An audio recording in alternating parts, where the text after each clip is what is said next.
Welcome to Two Nobodies with the Mic. Consider saying, great job, 49ers! The 5 best players ever in the NBA, Kobe Bryant is not one of them. Rafa, you can't say anywhere that he doesn't belong in the league. Give me that amount of money, and I'll do whatever you want me to do. Josh Allen will never make the playoffs again.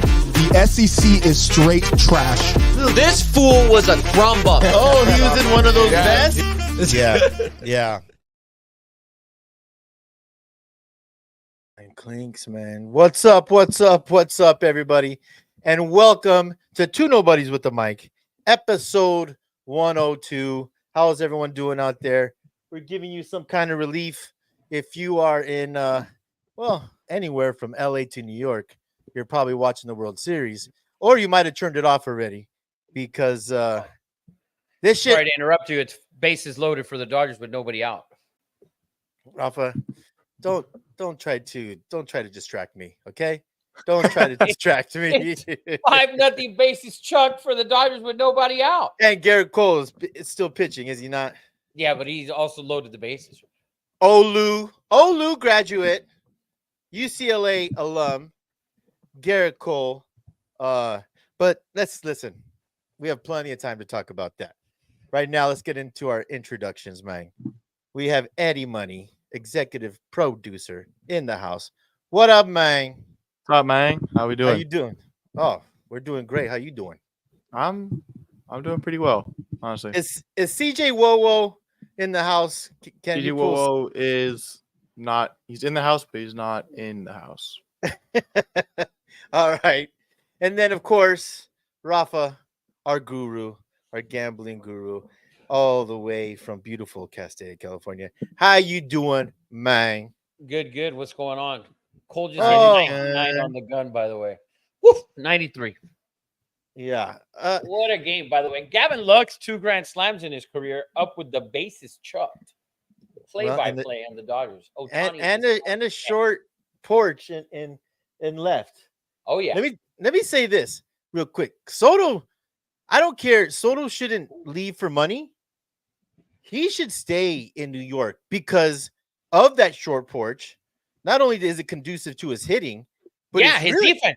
But it's really good. Yeah. The only other place he should play is either Houston right field or fucking Boston right field. Yeah, that's it. That's it. And Boston, the fence is too low for him. He might fall over. But yeah, man. But listen, wow.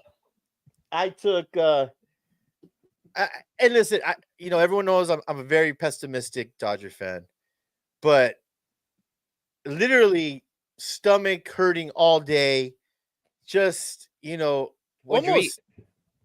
I didn't eat anything. That's the problem, man. That's the problem. Don't try and blame the Dodgers on your stomach hurting. But it feels like I have bubble guts. Like, were you playing? Are you suiting up? It's just Rafa, listen. Ohtani's gonna hit a grand slam.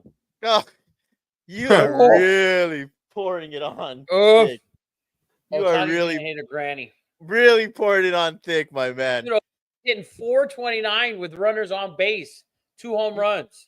He's only struck out 6 Let me say this, because we're in LA, but we're a show of the people all around the world, from Australia to Antarctica, South Africa.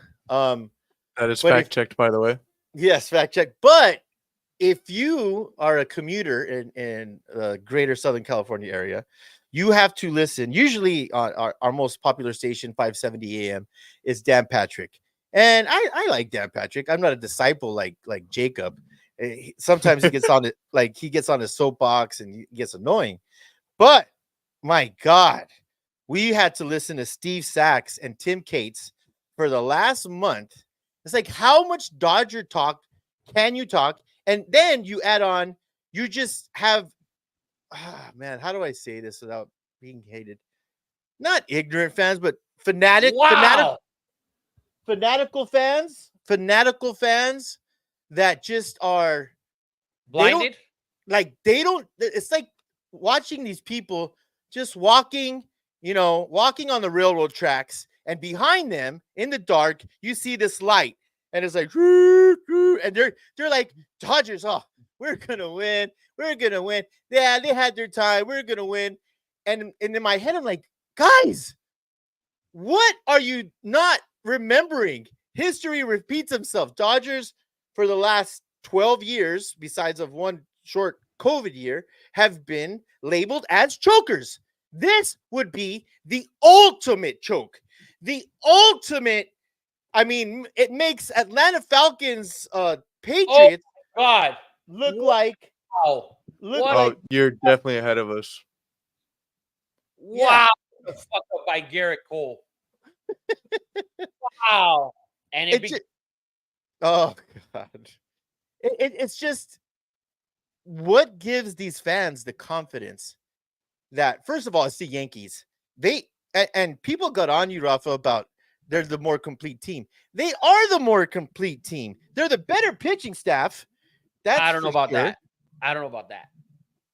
I don't know about that. I don't know about that. Yeah, I don't like Rendon, but anyways, this is a mental lapse right here by Garrett Cole, by the way. And now you bring up the best Dodger hitter with the bases loaded.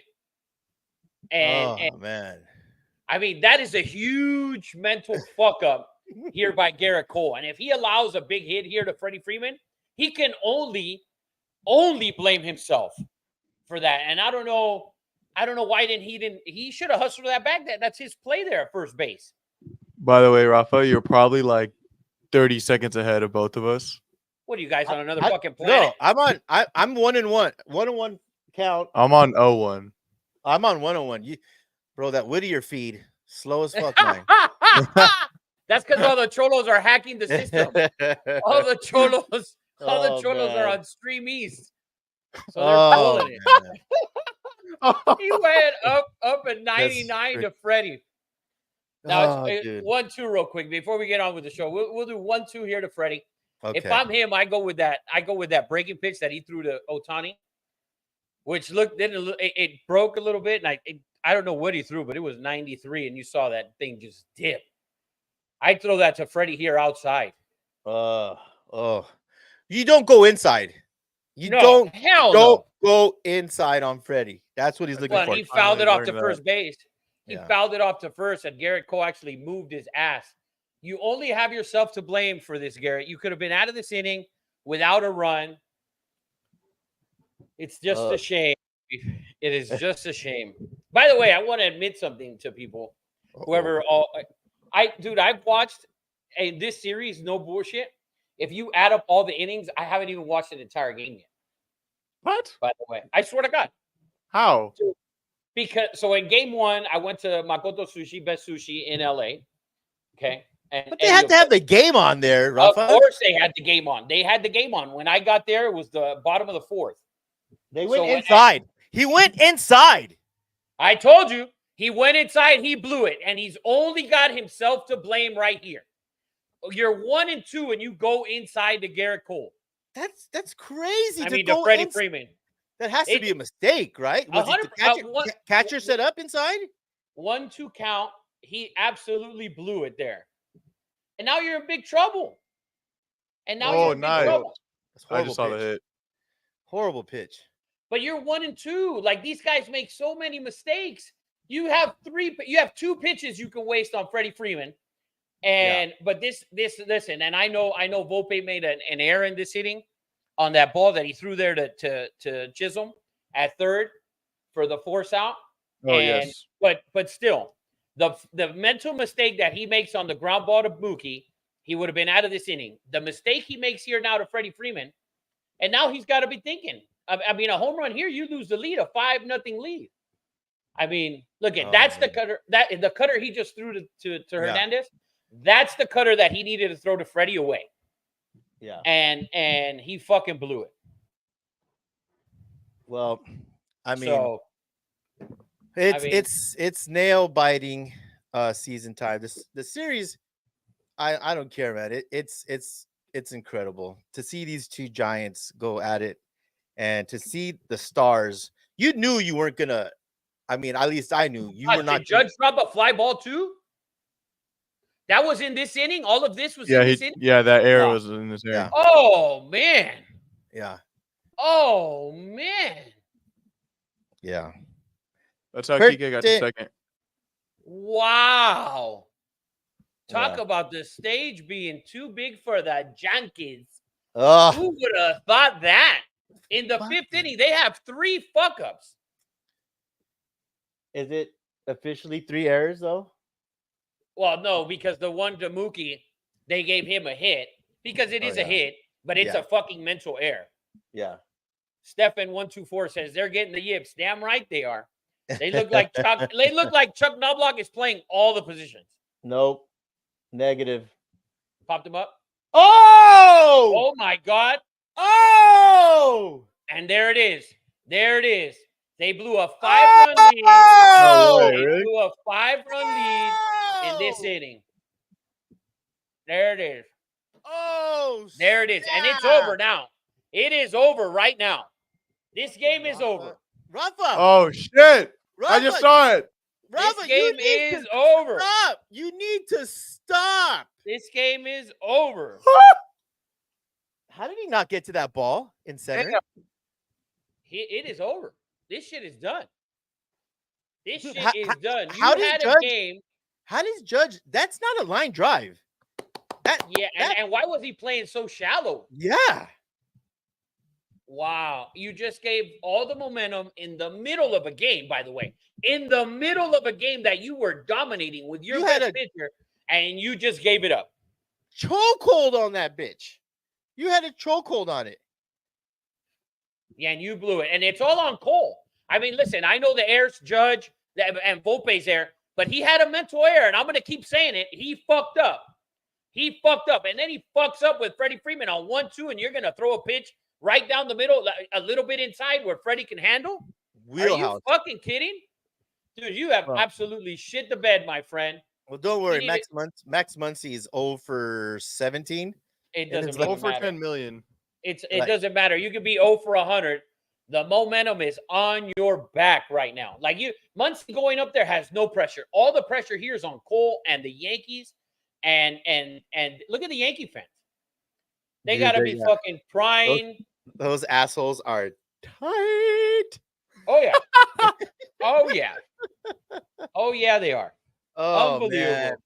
Oh, have you Stefan- guys Stefan ever one, heard? two- I just have want to you ask guys you a ever- question Oh, you're real right. quick. Stefan 124. Where are you from, man? Where are you watching this from? I would love to know, man. And who's your team? Yeah. You have a dog in this fight? Well, go Yeah, ahead. look at anyway. Goon. Sorry to cut you off. Goon's gonna choke on a sunflower seed here. I was gonna ask. Do you guys believe? There's always the argument of there is or is not momentum in sports. 100% there's momentum. Are you kidding? God, yeah. Especially in baseball. Look at they gave Muncy, who's struggling, by the way. This shows you how much momentum they have, and they know it. That he's from Downey. Stefan 124 is from Downey, a He's Dodger fan. Hey, what up, man? All right. Stefan in the house, also from Downey, 5'6" baby. Listen, that swing right there that they gave Muncy the green light on 3-0, and he's been struggling. What you guys said, he's whatever 0 for 17, whatever the fuck he is. Yeah. When you have a guy who's struggling like that on 3-0, you have all the momentum right now to let him swing, and they know they have the momentum, which is why he swung there. Walk. And he Wow. walked him. Yeah, no, I'm turning this shit off and gonna get on with this show because I got shit. No, to do later. no, Rafa. No, don't kill the momentum. I come killed on. it, smacked it, flipped it, and rubbed it down. We are How dare you? we are a good luck charm for the Doyers, man. Soon as we turned it on, man. Yeah. Well, That is wild. anyways, if you guys don't know, we are the official gambling show. We only have one rule, and that is not to be a loser. When we're talking about being losers, just play responsibly. Don't be a jackass all your life. Right, Rafa? By the way, I'll admit it. I said this game, and it's obviously still a bunch of baseball to be played, but I thought there was zero chance. I have Dodger tattoos. Zero chance that Dodgers could beat Cole a second time.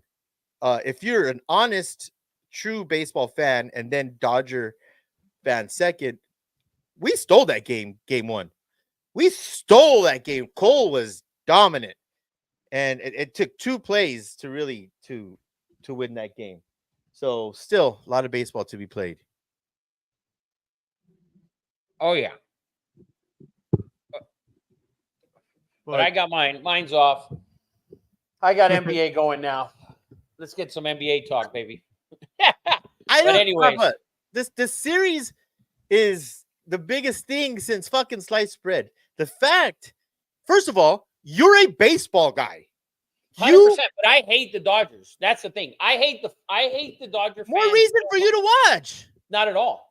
Because when I watched game one, I didn't watch when I left the restaurant. Ohtani had just hit that double, and the game was 2-1. And Ohtani had hit that double, and then Torres, bobbles the ball and it dribbles away from him, and Ohtani takes third on a great play by Ohtani, heads up play, and a pure laziness by the Yankees. So when I watched that, and the innings I watched the mistake by Soto on the double by that it actually ended up being a triple. We know should have been a double. If you fucking played baseball, coach baseball, anything, you know that's a double. And Soto misplays that ball because you had no chance. If Soto at least would have fucking laid out and tried to make a play, fuck it. I respect him for it. But he didn't. No. He just lollygagged his ass over there. And so that looked like shit. And then I didn't see the 3-2 in the 10th. I didn't see the walk-off by Freddie. I don't want to see it because Dodger fans annoy the fuck out of me. That's what it is. But listen, I hope the Dodgers win tonight so they don't destroy the street on the weekend. Destroy it tonight. Like they did 2 nights ago. They were out in East LA. They were out in East LA fucking up the street. So when they win this whole thing, East LA, Pacoima, Whittier, Pico Rivera, all that shit. Not Downey. Downey, We will not put up with that shit in Downey, man. Well, not in Downey. Just fireworks. Yeah. Oh, tons of fireworks. But all those cities, beware. Beware. Your shit might get burned down and everything. It's gonna be a Paisa Lives Matter. Oh man. It's a factual thing. I'm No, not lying. no. I'm not saying you're lying, but to me, you're letting the fan get the best of you. First of all, you coach baseball. You're Cuban. You look. I mean, your son right now playing baseball. In college in Texas. Whether you like the Dodgers or not, you can't deny that these are the two best teams in baseball with the biggest stars in baseball that we've seen in a very long since Barry Bonds and Mark McGwire. 1,000%. There is no doubt about it. But if the Dodgers were down 3-1, believe me, I'd be watching. I don't want to watch it. I hate you for that. I'm telling you the fucking truth. If they were down 3-1, I'd watch every fucking inning of every game. Believe me. But if they're up, I'm not watching. I'm not watching. To me, it feels like we're down 3-1. I'm not bullshitting. By the way, our fan Stefan from Downey, man, you're letting our fans down, Rafa. You know what he said. Don't turn that shit up.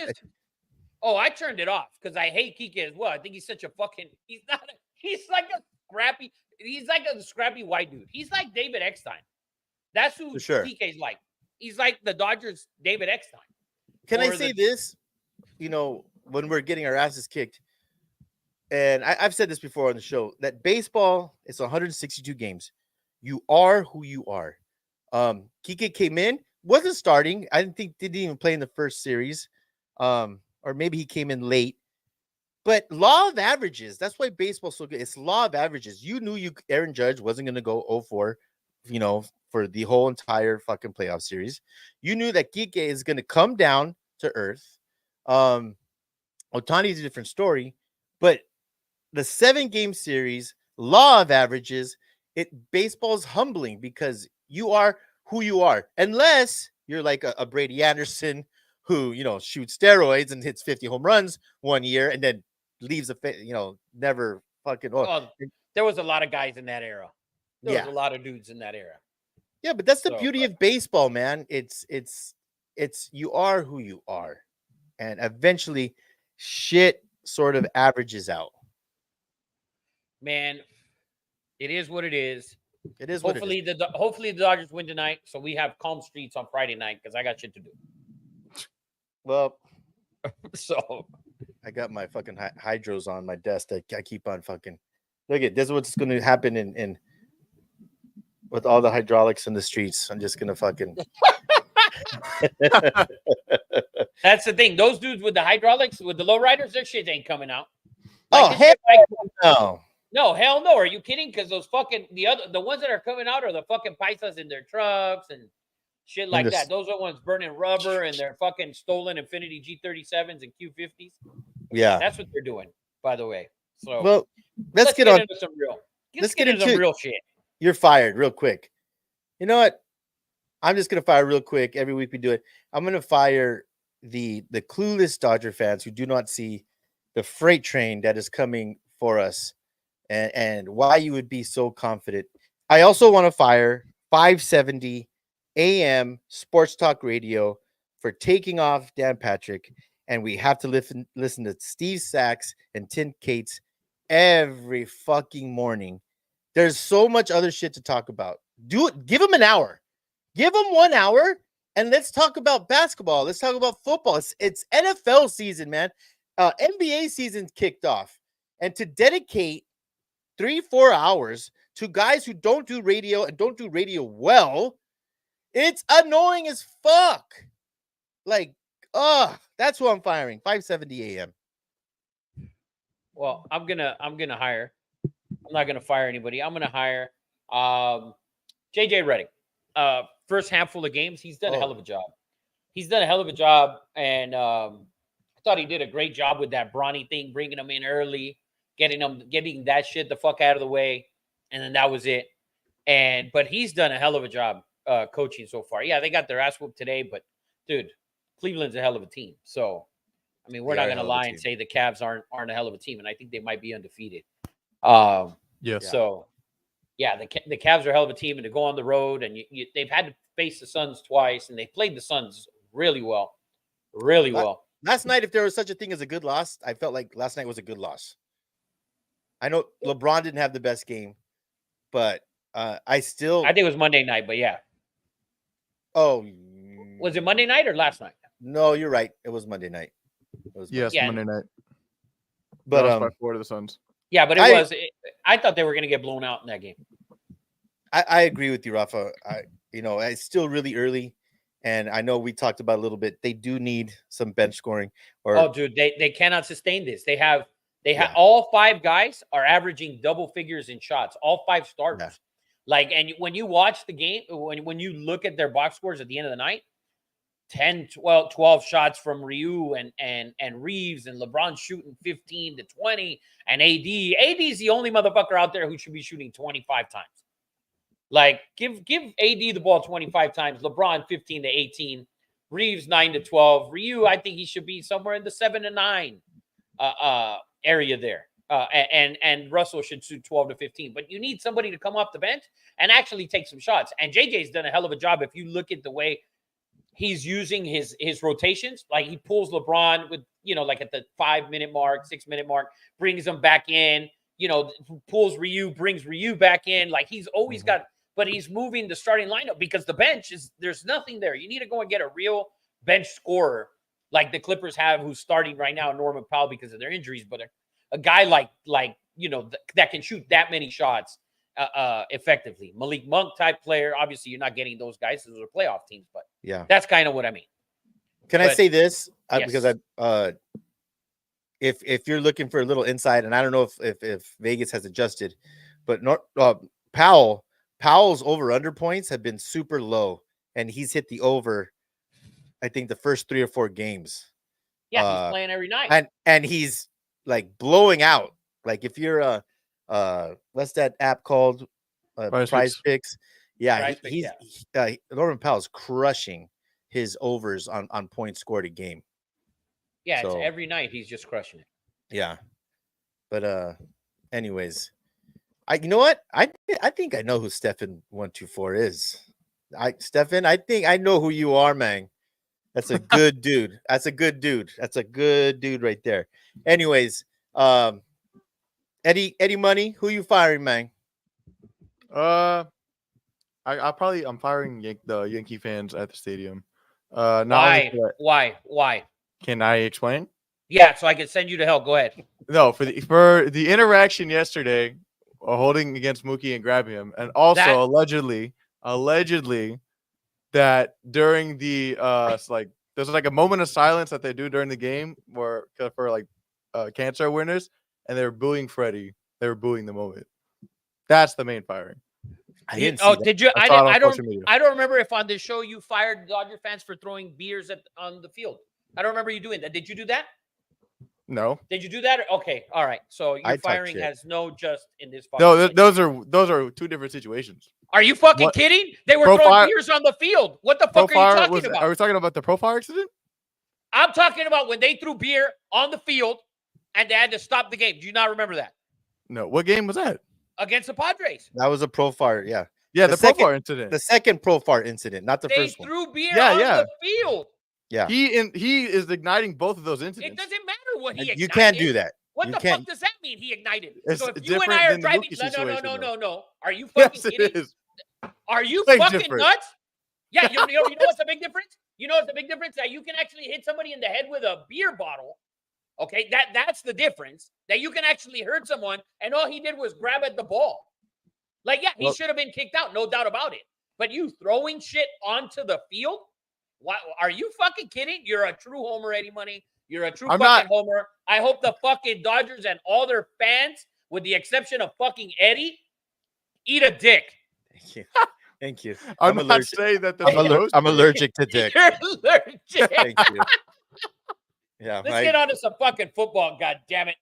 Hold on, Oh. real quick. I just want to say this because Stuff there's you my do know. yes. So I said this, and this was really frustrating listening to this. I had to drive to Irvine, which took an hour and a half from Downey. That was Ouch. really annoying this morning.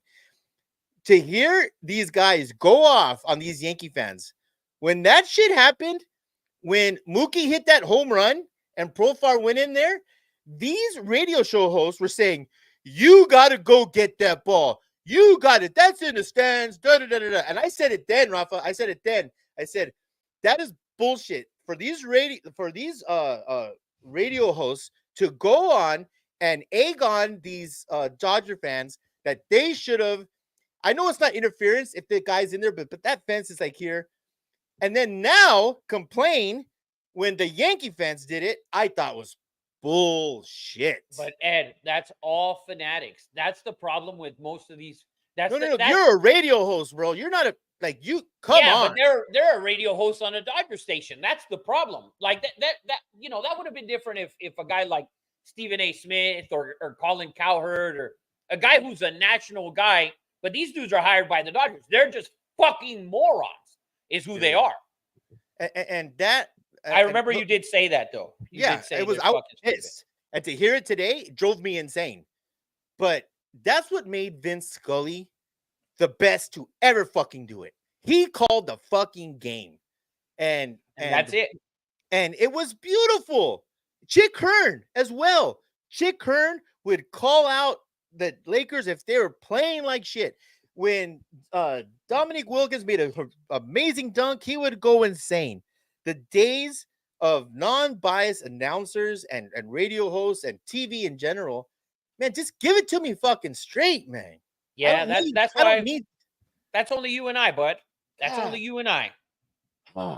That's my problem with. That's why being a fan of a team, you always have a bias. You always 99% of the fans have a bias to something. They pull. You can't have a look at Eddie Money. I just want to fire the Yankee fans for reaching at Mookie's wrist. No, the main firing was the booing. Oh, you don't even know. I didn't see that part. I didn't see that part. He didn't see it either. He said allegedly. It was on Twitter, so I can't take it. Oh, yeah. I saw it. I saw it live, dude. It was like an emotional moment, actually. Like I did. See, so he saw it. No, no. What I saw was beautiful. The cancer thing, I was like, I'm fucking tearing up. That's a fucking amazing. Did you hear the booing, Eddie? No, it was right, silent. so It was silent. Eddie didn't hear it. Eddie didn't hear it. I didn't hear it. Eddie didn't hear it. It didn't happen. Yeah. Eddie didn't hear it. It didn't happen. So that's it. Fuck it. All right. On that is you are fired. Let's get into. Listen, we love the NFL, man, and we love college football, and we love basketball. Rafa could talk hockey for fucking 2 hours. 2 hours, baby. By the way, Connor McDavid's out for 2 to 3 weeks for the Oilers, and the Oilers, dude, starting the season struggling as well. But we're gonna skip on hockey. We're not gonna do hockey here tonight. No, we don't have enough white viewers to do hockey. So, all right, we're not the show of record in Canada. No, but, let's get NFL Week 8. How do we do blue chips? Oh yeah, 9. I'm fucking blind. How do we do blue chips last week, Eddie Money? We went 1-3 in NFL and 4-4 in college. So brutal. Okay. Total fuckery in the NFL. Brutality. Dude, did you see like the first 8 games were like 7-1 to the over? Yeah. That was insane to watch, by the way. Well, insane to watch. Anyways, that was last week. We will do better this week. But let's get into the main topic and a very, I wouldn't say controversial, but something that we have never seen before. And I will admit, I was excited for AR-15 coming out of Florida. He had only played 50. I had watched tape. He had all the tools, built like Adonis, ran a 4.4, can throw the ball 75 yards. The only problem is he can't play quarterback. Oh, man. I don't agree with he can't play quarterback. The fuck he can't. This is 100% we told you moment. But we all have those. So, dude, but he got benched outright this week. Like literally benched. Like, bro, he's benched. Deservedly so. 100%. By the way, real quick, I just saw on the way home argument for Joe Flacco, and it's not even an argument. If you look at the stats, Joe Flacco is a Hall of Fame quarterback. Yes, no doubt about that. He's in the top 4 of playoff wins, road wins. He's tied with Tom Brady. He's a Super Bowl MVP, Super Bowl champion, threw for over 300 yards. I think he has 14 playoff wins. I mean, you don't when you say Joe Flacco, I don't think Hall of Fame, but look up his stats and not to go full circle, but it's like, oh God, like how do you Raiders Gardner Minshew? Come on, man. Go ahead, Rafa.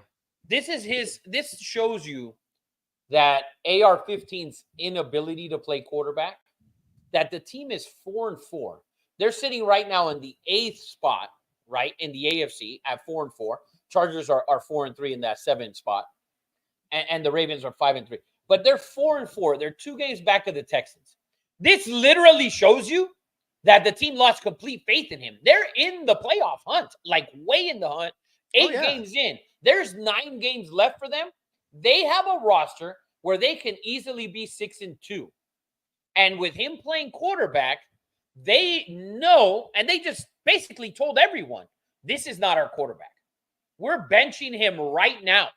In the middle of the season, they're not fucking 2-5. They're not 2-6. They're 4-4. And they benched him. Like literally benched him. And this is what I go back to what I was saying the other day. And you guys think it's a joke, and it may sound racist. Don't do I'm it, telling Rafa. you, I'm going to do it. This is the college football forcing you to draft some of these guys that are on, and the thing is that they're all black they think that can play football. This man is not a fucking quarterback. He's not. You know what? This is like do the right thing, Rafa. Who's your favorite quarterback in college football right now? Oh no. No. I told Answer you the question. But Eddie, for years, we saw Lamar how good he was in college. Dynamic. Where did he get drafted? Last pick, or at the very end of the first round, right? Where was he? Was he 27? I think 32nd. 32nd. Last pick of the draft. Last pick of the first round. Where means they had to have won the Super Bowl. Well, no, they traded back into that spot because that was. That's right. Yes. So, that was New England's pick because I think they were at 27 and they drafted back and took Lamar. But that year, look at Lamar's draft. He won the Heisman. That motherfucker's dynamic, always has been. And where did he go? At the end of the draft. At the end of the first round. Which is more conducive to being a better quarterback. When you get picked later, you're going to a better organization, a better coach, a more mature staff. They don't need you as much. Better offensive line. Listen, let's look at right now. And I said when they drafted him, he went to the best situation of all the quarterbacks that were drafted last year. He went to the best. They have a running back. They have a receiver. They have an offensive line. Their defense was right above average, like right in that 10-12 mark. He went to the best situation of all the guys. CJ Stroud went to a shit team. He's a stud. Okay, Bryce Young went to a shit situation. Would Bryce Young be better on the Colts? Who knows? Because at the end of the day, Bryce Young is this fucking tall. So that's a whole nother issue. But for me, that is an illusion that it's going to keep moving and keep going and going and going, that we have to take these guys because they're athletes and they can run and they can throw it 90 fucking yards in the air. He's not a good quarterback. He never was a good quarterback. I thought he could develop the ball. I thought he could develop. Listen, we know he can't. And the Colts just fucking proved it. First of all, Stefan is a lawyer. Okay, so I'm going to go. Sir, can you answer the question? Who is your favorite quarterback? You're on the stand here. Who is your favorite quarterback in college football right now? Oh, Cam Ward. There's no doubt about it. Okay. There is no doubt about it that Cam Ward is my favorite quarterback, and he's the best player in college football today. He's black. I want my black quarterbacks to play in college. I want if I'm a fan of a university, I want my quarterback to be black. In the NFL, I need him to be a skin tone down, like Patrick Mahomes' skin tone. That's the skin tone I need. That's. I'm sorry, I'm telling you the truth. That's just what it is. Lamar Jackson, 2-time MVP, best. I know it shifts every week, but right now he's been the best quarterback. Josh Allen's been the best quarterback. You know that. Well, I said it. You know Josh Allen's been the best quarterback. There's no doubt about that. Yeah. But Lamar's not the best thrower. Lamar's the most dynamic. Him throwing the ball ain't it. I did a whole breakdown on this the other day. That All he is it doesn't work. But anyways, let's get on to it. The head tap. Head tap is crazy. You got to at least you got to learn how to lie. You say I twisted my fucking knee. Like you can't get up in front of a whole media and say, "Why'd you head tap?" Oh man, I was just tired. Like, bro. Well, we can't even get into that. Our skin tone doesn't allow us to even talk about that. I have a question though. Would you say he's only started 10 games? Has that franchise given him enough time to actually develop?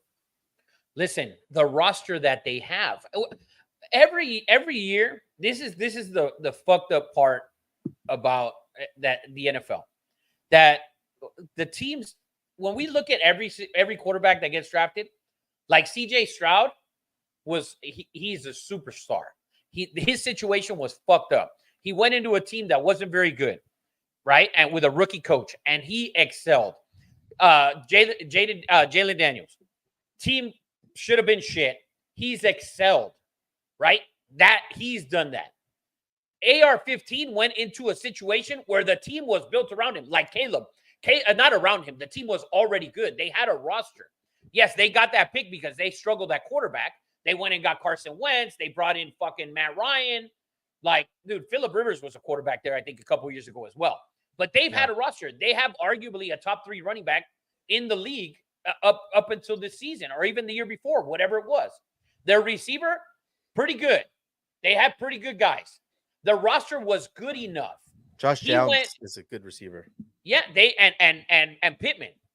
So they went in. He went into a better situation. There's guys. Drake May. It's a fucked up situation. The team sucks.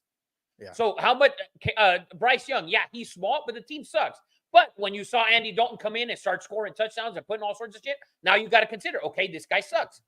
That the problem is him. The problem has to be the quarterback there. When Joe Flacco comes in and leads your team and he's winning games, the problem is the quarterback. If Joe Flacco's coming in and winning games, the problem is the kid. That's what it is. It's always a situation, the coaching, all of that matters. That's why, Brock Purdy was the last pick in the draft. And how good has he played? How good has he played? He's played phenomenal, but his roster was fucking good. So we can't, what are we going to do? I'm gonna put one more hole in that fucking theory. Jalen Hurts. Perfect skin tone, Rafa. Yeah. Did you watch him last week? Okay, last week. You're not a fan of him, though. I'm not a fan of him. Not a fan of him, but he has a hell of a roster. He has 2 receivers in the top 20. If you don't think Devontae Smith is a top 20 receiver, he has the best running back in football on the field today. Okay, his offensive line was always very good. He has arguably what people say, not my opinion, what people say, the best center of all time for the last 3 years or whatever he's been there.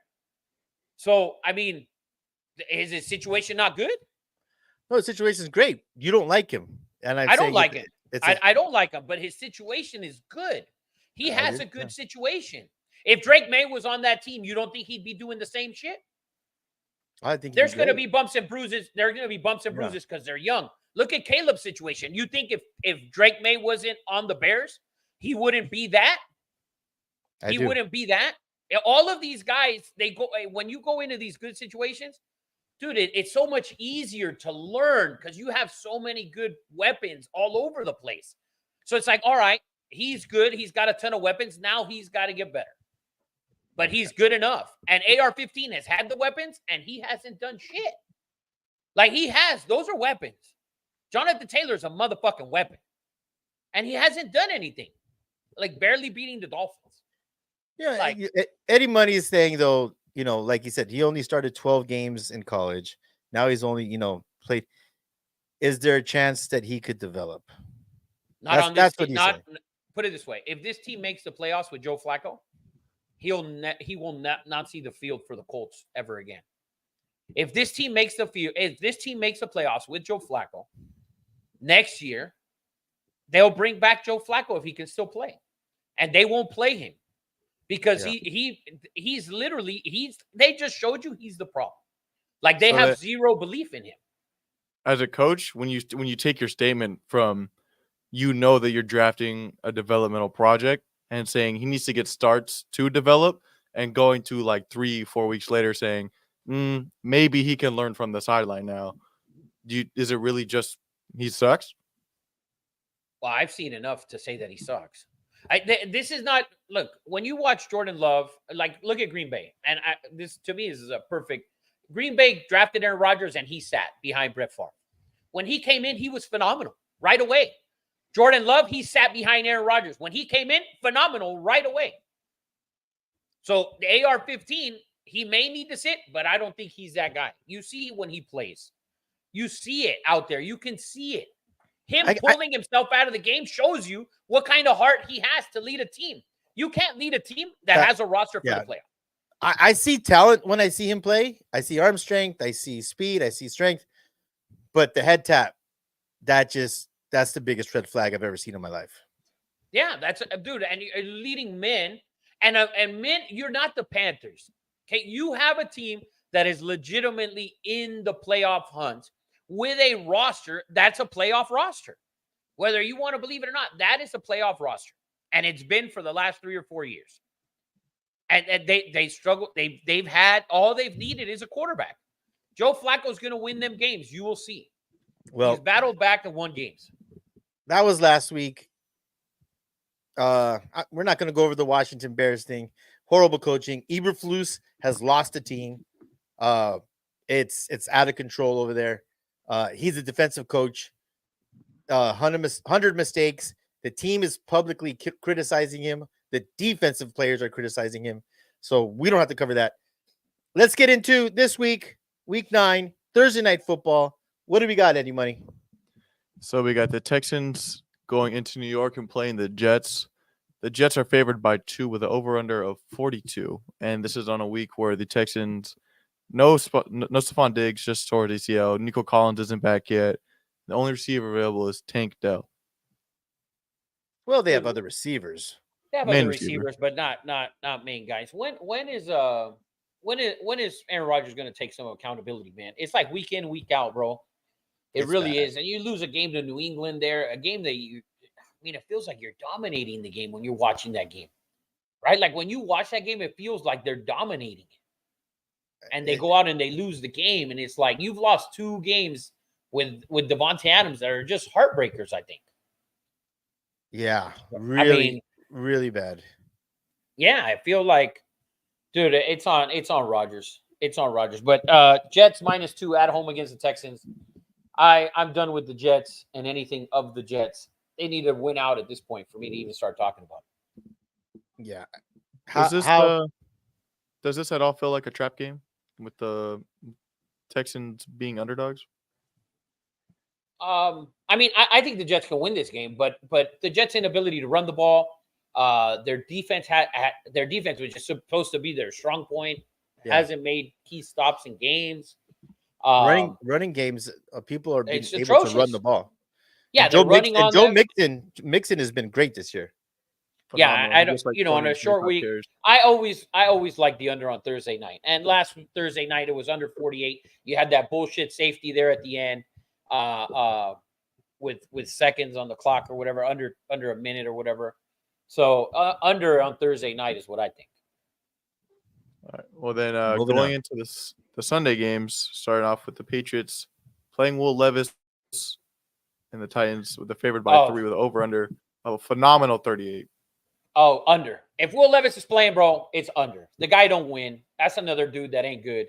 That's another dude that isn't good. And people are gonna bitch. Oh, it's the Colts, the Titans can't bench Will Levis because the Titans aren't a playoff roster. Mm-hmm. Okay. The Colts are a playoff roster, so they can bench AR-15. And people are gonna bitch and say, "Oh, well, why isn't Will Levis getting benched?" Well, because they don't have a playoff roster. They're not fucking 4-4. So, but they need to take a deep look as well at the end of the season. If this guy keeps struggling, like, dude, the best they look was when Mason Rudolph came in the game in that Monday night against the Dolphins. That's the best they've looked. But I like the under in this game. We're a blue chip, the under 38. I think Jacoby Brissett starting for the Patriots as well, right? Yes. Who hasn't looked particularly good? He hasn't looked as good as he usually is. Yeah. Well, yeah. As a formidable backup. Let's get into one of the more interesting teams and matchups. I think this game is a lot more interesting than people think it's going to be. Oh, for sure. Chargers favored by 2 going into Cleveland with the over under 42.5. Jameis Winston now slinging the rock for the Browns and not looking too terrible with his motivational quotes. Bro, he's must-watch TV. 100%, Ed. He is must-watch, and I want to see the pregame speech right outside the locker room. The whole shit. The I whole want to shit. see it all. Me too. I want to see the everything. I want to see everything. I mean, Me too. I think, dude, I think he's going to change. I think he's going to change the team. I think they're going to start winning some games. I like the Browns. Give me the fucking Browns +2 at home. Blue chip that shit. Dude, Jameis Winston, fun to watch. Like Eddie says, pregame, I want to see it all. I want to see the whole thing. And dude, they beat the Ravens last week. I mean, granted, the Ravens shot themselves in the foot. They dropped passes. They dropped interceptions. They dropped all of that. Yeah, they dropped all of that. I have a problem with the Chargers, and that's their ability their inability to score. 6-5, Rafa. Please turn on the fucking baseball game, Rafa. Please, man. No, man. I'm done. I am done. But inability for them to score. The Chargers are tough to watch on offense, man. They are tough to watch. I feel like finally they're letting Harbaugh's letting his quarterback throw the ball. I feel like he's loosening up. You know, I don't know. I think it's going to be a great game. I think it's going to be a good one too. I like the Browns. I like the Browns at home +2. I think they're going to be. Dude, Jameis Winston. He just looks different. The team looks different when he's on the field. They look different. I think you'll see the offense come alive a little more. Yeah, the offensive line wants to fucking block. Yeah, Nick Chubb's second week getting a little more acclimated to the workload. So I'd say actually look out for them to ruin some of those division games. I mean, if there's something to be said as a quarterback, Jameis Winston just plays with no fear. It's like people think I'm a joke. I know I've thrown 30 interceptions. And 30 touchdowns. And 30 touchdowns. Good point. 30-30, baby. 30 for 30, baby. Yes, 30-30. Put that on cut. But he just plays freely, you know, with zero no fear. You're right. 100%. No fucks given. And I think that's a great attribute. Yeah, absolutely. All right. On to the next, Eddie Money. Next up, we got the Saints favored by 7.5 going into Carolina and the shit show Panthers. The over-under of 43.5. So the Panthers traded away Deontay Johnson this week. So to the Ravens, by the way. So the Ravens now add another receiver to when they should be adding fucking defensive linemen on that team. Yeah. But they added another receiver, which is now one less receiver for the Panthers. And Bryce Young is starting again this week. They have said it. He just looks so bad, man. I mean, it's so bad to watch. It really is. Like the football's too big for him. The linemen are too tall. It's just all bad. It's all bad for Bryce, man. So I do feel bad. But you know, I don't know. He played with tall linemen at St. John Bosco, man. He played with tall linemen at the University of Alabama. They don't get any bigger. 100%. Mater Day, by the way. Mater Day. Yeah, did I say? What did I say? Yeah, you said Bosco. Bosco. Oh yeah. I know what you meant. But anyways, but a lot of people were saying that at Alabama he was just throwing to where he thought the guys were going to be.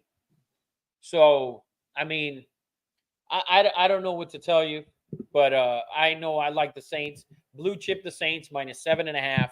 Derek Carr starting this week, by the way, is what has been said. So have we thrown away the Spencer Rattler project? Oh yeah, we gotta. He's got to sit and learn. He's got to sit and learn. Too many mistakes, and that's the one thing with the younger guys, right? Like even though you put them in better situations, he's in a decent situation. They have offensive weapons, but he's making rookie mistakes, right? And which are going to happen, and going back to AR-15, that's what's probably happening with him in the Colts. and they can't afford that. So I like the Saints -7.5. For blue chip, the Saints -7.5.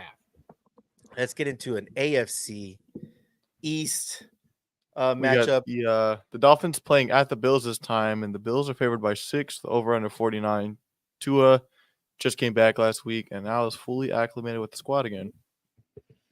Yeah, last week I said if Tua was playing, that you had to take that over, and because Miami's going to score, they can't play defense. But this was another one of those games that we see it in the NFL where they don't finish the game. They don't put the shit away. Like, put it away. Put the pedal to the metal. Put the fuck to the team. Like, who gives a shit? Put the fuck to them.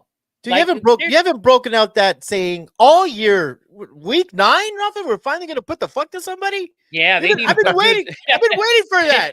I've been waiting for it all year. My bad. Yeah, you got to sit there and put the fuck to dudes. I mean, you saw Detroit do it last week. Wow, shit, man. I've been watching the show on Netflix that they've been putting a lot of fucks to dudes. It's all fucked up. Beauty and Black, by the way, a Tyler Perry show. You should clip this, by the way. Beauty and Black, a Tyler Perry show on Netflix, is a must watch, by the way. I watched all 8 episodes, binged that shit. I went to bed like at 5 in the morning. You need to check it out. Beauty and Black, Tyler Perry on Netflix. Does Tyler Perry dress like an old fucking grandma? He's not even in it. He's not even in it. The acting is suspect, but the story is phenomenal. It is a must-watch show on Netflix. Beauty and Black, 8 episodes, and then the continuation comes spring 2025. Send that to Tyler Perry for you. But anyways, yeah, the Bills Dolphins over under 49. Bills have looked phenomenal. We talked about how Josh Allen looks as the best quarterback in the NFL. He's playing the best. We know Mahomes is the best, but Josh Allen is playing the best. And in my opinion, the MVP of the league right now is Josh Allen. Go ahead. Go ahead. No. I'll save it for the Chiefs because I was in North Carolina talking to my resident Kansas City Chiefs fans, and I'll save that conversation for when we go to the Chiefs. Okay, so keep an eye out. We're not going to give you a pick on this game, but keep an eye out on the over 49. If the weather's fine, that number 49 should be some work. That 49 shouldn't be too much work. We might get that by the end of 3. Like, I think this is going to be a shootout. I mean, because Tua, bro, and that's the thing. When Tua's out there, and he may not be the best in a lot of people's opinions. I'm one of those people. Yeah. So that I don't think he's the best. But he knows how to run that offense. I mean, he airs it up. He airs it up better than anybody else. So and it helps that he got Tyreek back. And so I think they're going to score points. I think both teams are going to score points. I think it's going to be a shootout. But Josh Allen is superior right now to everybody in the NFL. Like, Joe Burrow is not even in the fucking conversation when we talk about Josh Allen. Can I just say something really quick? You say whatever you want. To the Browns and to can we stop getting the better teams better? Can we stop giving the Ravens receivers? Can we stop giving the Chiefs receivers? Can we stop giving the Bills? Like, it's kind of crazy. Like, they're just the rich are getting richer. Well, and they're not giving up much. They're not, it's like crazy. Well, they're giving up older dudes. I mean, Amari Cooper is on his 4th team. He's at the tail end of it all. So, did you see? I don't know if you saw. I think it was it last week, or it might have been the first game he played. I don't know if it was last week. He didn't know the route. That was the first game. Yeah, he didn't know the route, and he looks over at the rookie. Rookie's like, no, and then boom, touchdown. Like, all right, wide open, by the way. I saw what you're saying. I just want to make a quick reference. There was this tight end that sucked. Not a very, very big name, but he said something about Tom Brady, and he said something about good quarterbacks. That the great quarterbacks like Tom Brady and let's say a Josh Allen, it's almost like and it's almost like playing street ball or playground. When you're lined up against someone and you know the defense, and someone's shading you inside or someone's shading you inside, you make your move, you go, and the good quarterbacks don't worry about the specific routes. Don't be at 12, 4 yards inside the hash get open, and the good quarterbacks find you. That's what happened with Amari Cooper. He didn't know the Yes. play. It didn't matter. He beat his defensive assignment to where the ball was going to be open, and the great quarterback that Josh Allen was threw him open. That's amazing quarterback play. Damn right it is. Kudos to Joshy, a guy who, if you hear our intro, there's some guy on here who said Josh Allen would never make the playoffs again. Fuck making the playoffs. The man's the MVP, baby. Hey, that guy. I heard he's pretty good though. Number one bullshit guy. Number one. Number one bullshit. Let's go on to the next one. Speaking of quarterback play, we got Big Kirko at home facing off Dak Prescott. Falcons are favored by 2.5 with the over/under of 52. Blue chip alert. Blue chip alert. Take Woo, the Dallas woo, Cowboys. woo. Take the Dallas Cowboys in Atlanta this week. Cowboys they're gonna get going this week. What? I need an Hey, explanation. Hey, explain They're gonna get going. yourself. They're gonna get going. Atlanta, bro. Atlanta struggled, and they've won tight ass games. They've won close games. This is a perfect game It's for the Dallas to go. NFL. Yes, but they've won games they should have put Tampa Bay. They should have put the fuck to Tampa Bay last week. Tampa Bay still had the ball. There we And go. Tampa Bay had the ball at the end of the game to try and win it. Like, how many field goals is Koo going to win, kick to win the game there at the end? I think he's got, 2 game winners now? I like the Cowboys plus 2.5 going into Atlanta, winning that game, and then start rolling a little bit. Dallas needs this game more than anybody this week, I think. I mean, Like, literally, Facts. this is a game they need. Like, this is it. This is it. So, give me the Cowboys plus 2.5. Blue chip that shit. Go, boys. wow. And then we got the most. By the way, real quick, the Dak fucking memes are phenomenal. Like, the voiceovers are so oh, good. God, everything Man. great. Oh, dude. Pregame, there's the one where the guy goes, yeah. They do the voiceover on, y'all ready to lose, but we only gonna lose by a little bit. So, and by the way, the Cowboys are 3-1 on the road, just so you know. Good stat. Next up, though, we have an actual great quarterback play on one side. Oh, We have Bo the Nix is Broncos facing the Ravens. Ravens favored by 9 with the over/under 46.5 in Baltimore. playing? Dude. The Ravens, I said this. I had this whole fucking ordeal with the Ravens, and I went off on Lamar the other night. But they need to understand that they need to run the ball 55% of the time. Run the ball, whether it's with Henry, with Hill, with Lamar. Run the ball 55 to 58% of the time. That's what you're built for. That is your team. That is what you need to do. If the Ravens can do that, they should be able to blow everyone out of the water. Put the fuck to them on the ground, please.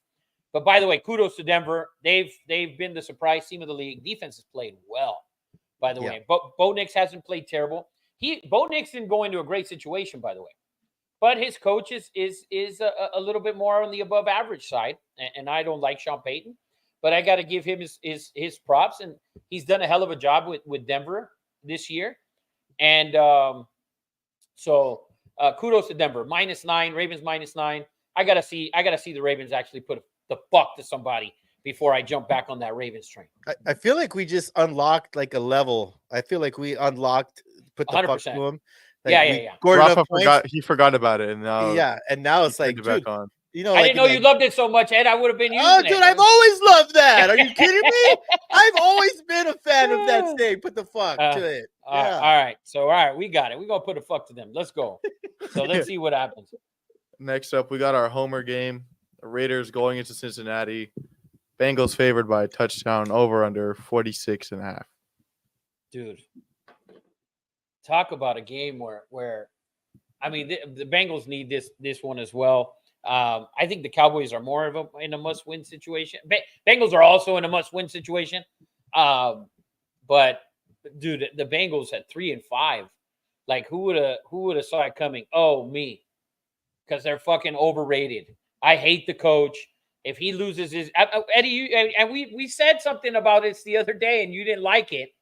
But if he would have lost that game to the Giants, he might have already been gone. he might have already been gone. And I don't know what it is, man. Burrow, how many more weapons is, this guy's got what everything he needs. The defense isn't very good, but for you to get your ass kicked by the Eagles like that. Zach Moss sucks. They got Chase Brown, like a 7th pick at fucking running back. He has 2 great fucking receivers. That's it. Well, and half of them haven't been healthy. Last year you had Joe Mixon. Like, I mean, fuck, you already have you have an elite receiver, like the elite receiver. Like, there's only one better, maybe. And you're struggling at 3-5. So I mean, we'll see. I think the Raiders are done, like way done. Like, it's just I don't know how you guys. I don't know how you guys. I'll tell you exactly how I feel. Like, you think this is a must-win for the Bengals? You must lose for the Raiders. This is a must fucking lose for the Raiders. Like, what do you gain by fucking winning this fucking game? Other than you'll have to trade away more assets to get higher in the fucking draft. Let's not sugarcoat it anymore. We are in draft season, baby. I am in full fucking mock draft fucking mode for the fucking Raiders. Full mock draft mode. I saw one already posted by one of the Raider accounts. He had 2 options. One of them was Shedeur Sanders at 7, and then the running back from Ohio State in the first round. The other one was Cam Ward and another running back from I don't know where. We are in full mock draft. Listen, Brady will come in and hopefully he cleans fucking house. Don't fire Luke Getsy. Whatever you do, keep him on, keep AP on, and then you fucking go in that place in Henderson, Nevada with a fucking flamethrower, and you fucking burn every fucking thing down and build it back up, Tom Brady fucking style. And I think you need to fire AP right now. No, not right now. When the season's over. Yes. I think when the season's over, you need to fire AP. You need to fire everything. You need to fire all the entire coaching staff. Like, fire the whole fucking thing, and you need to fire them and then start. And I think Brady should opt out of the deal with Fox. Like give them back some of the bonus thing. If they gave you bonus or whatever, opt out of that shit. And you're 10%. I think it's 10% of the Raiders, right? Yes. That 10% can eventually grow to 49%, right? Oh, I agree. I think that and Davis will still own it, and they should own it forever. But Brady should have a bigger chunk of it in the next 10 years. And I think he should be the one running it. I mean, he can't, dude, it's hard to listen to him. And it's not that it's hard to listen to him because I like it. He talks shit about the throws. Like, he's like, oh, no bad throw, but, shit like that. And people aren't going to like that. And the way a bunch of pussies are now, they're not going to like that. And they're going to get fucking butthurt about him saying that. Richard Seymour got a piece of the team as well.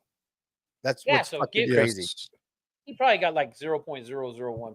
I don't know if you saw this today, but it was all over my feed because, you're a Raider fan. A Raider fan. But Max Crosby was on a fucking show. I don't know what show with Bill Belichick. And Bill Belichick was washing those balls, man, saying, no one gives more than Max Crosby.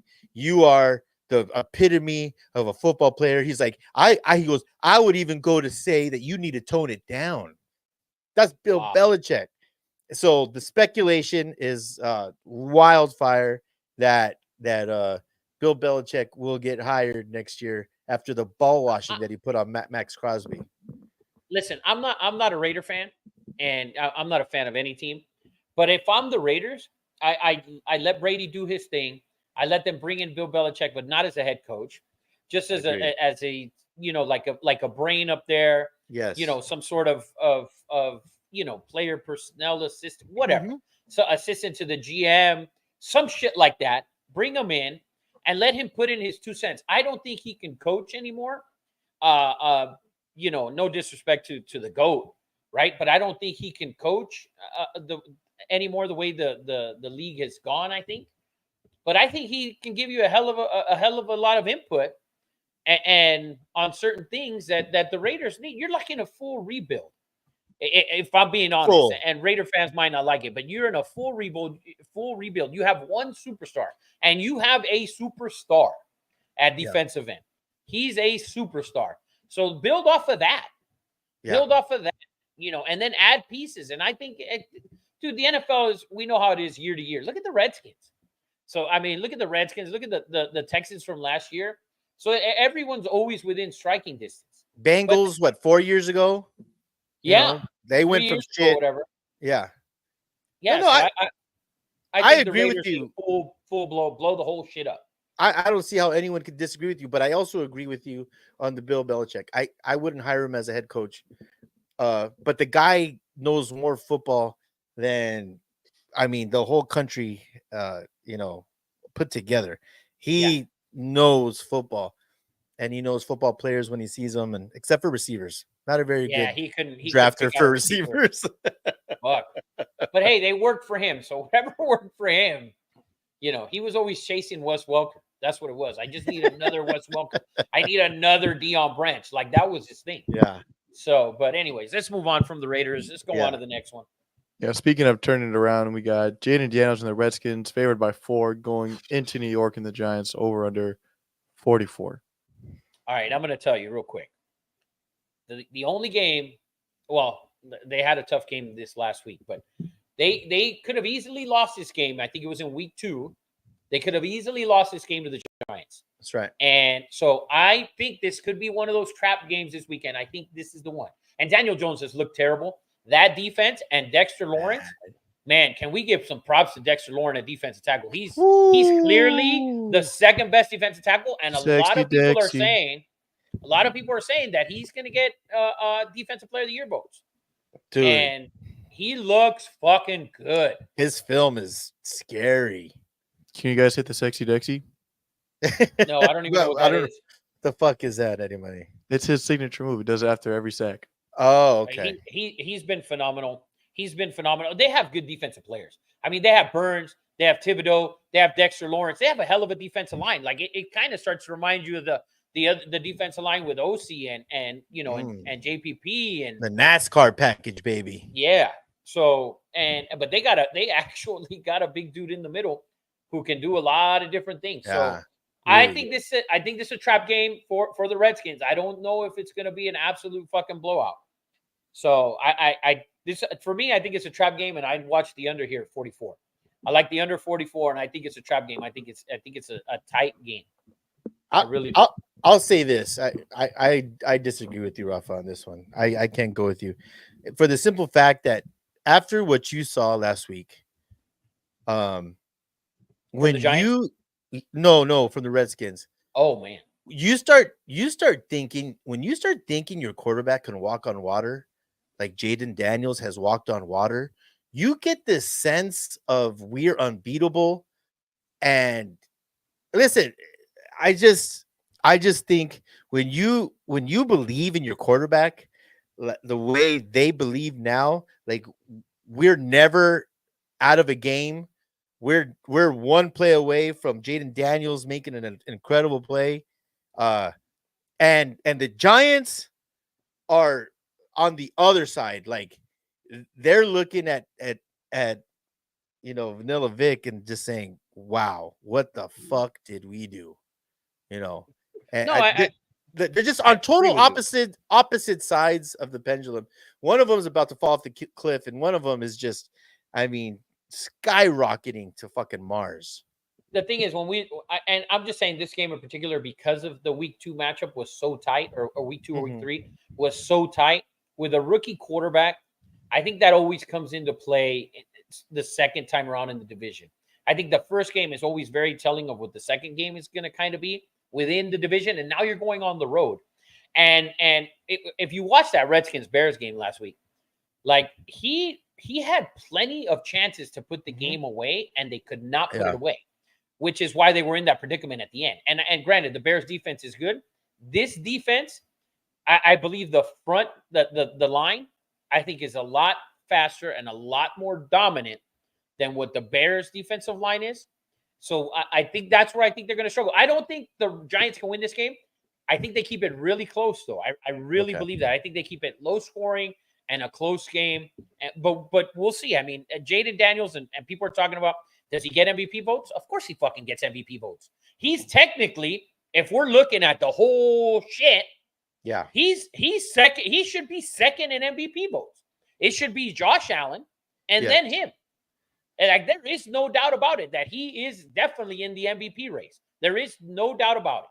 If they win that NFC East, which is not a long shot at this point. No. If they win, and I think they haven't had their bye yet, right? So they're going to have No. a favorable bye because they haven't Yeah. had one yet. So I think there's definitely MVP talk for Daniels, and I think right now he should be second. I agree. And we're gambling here, so that those are good. If he's not in the top 3 right now, that's you're going to get a good value there on Jalen Daniels to I agree for the 100%. MVP. You take Josh Allen off of that Bills team, they're god awful. You take Oh, Jaden terrible. Daniels off of that team, They don't like they're they not are winning. they are the true definition of most valuable player. I agree Yes. 100%. Yes. Jaden Daniels is currently plus 900 to win the Yes, Heisman. great- I mean great, the that's a- MVP. Ooh, value. That- pick, baby. That'd be great value, and I'm 100,000% sure that he will be the only. If he wins the MVP, will be the only guy to win the Heisman one year and the MVP the next year. You can fucking fact check that because I don't ever remember it being done. Nobody's ever been that good the first year to win the Heisman and then come out. And No, fucking usually totally- Heisman guys suck, actually. Usually, Well, yeah, Sam Bradford, quarterback. Jason White. Yeah. Well, Sam speaking of Bradford was terrible. Andre Ware, Heisman guys, Joey Arrington. Charlie there's a- we Ward. got There's a ton of them. Yeah. Caleb Williams going into Arizona. Cardinals favored by 1, over under 44.5. Earlier or yesterday, this game was actually pick 'em. Man, Caleb went into a great situation. He should be the one with the MVP talk behind him. He should be the one with the clear rookie of the year talk with the situation he went into. And he hasn't looked like any of that. And he went into a perfect situation. And it just has to make you think what we talked about earlier. If Drake May was in this spot, if Drake May was on the Bears, if Bo Nix has done a decent job. He hasn't played even as close to what Daniels has done. But it should tell you something. I think if Drake May was on this Bears team, they'd be, 5-2 or right up there. So I don't like Caleb, what he's done so far. And he has they built a good roster for him coming in. And I like, dude, Arizona, man. We thought, I knew they were going to be in a lot of the games, but they've won some games. They've lost some games that they shouldn't have lost. Week 1 against the Bills was a hell of a game. And they beat the Niners. They went to Miami and won that game, came back and won that game. Mm-hmm. I'd like Arizona in this spot, but be careful. But the over 44.5, that's a good number. I like that number. I like the over here. I'm not blue chipping anything, but I'd look to the over. I saw something that Arizona is the best rushing team in the league, something like that, which you don't feel like. But James Conner has been a monster, and I feel like,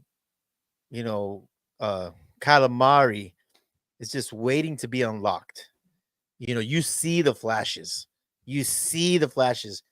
but my question to you is, Marvin Harrison just seems disinterested at certain points in the game.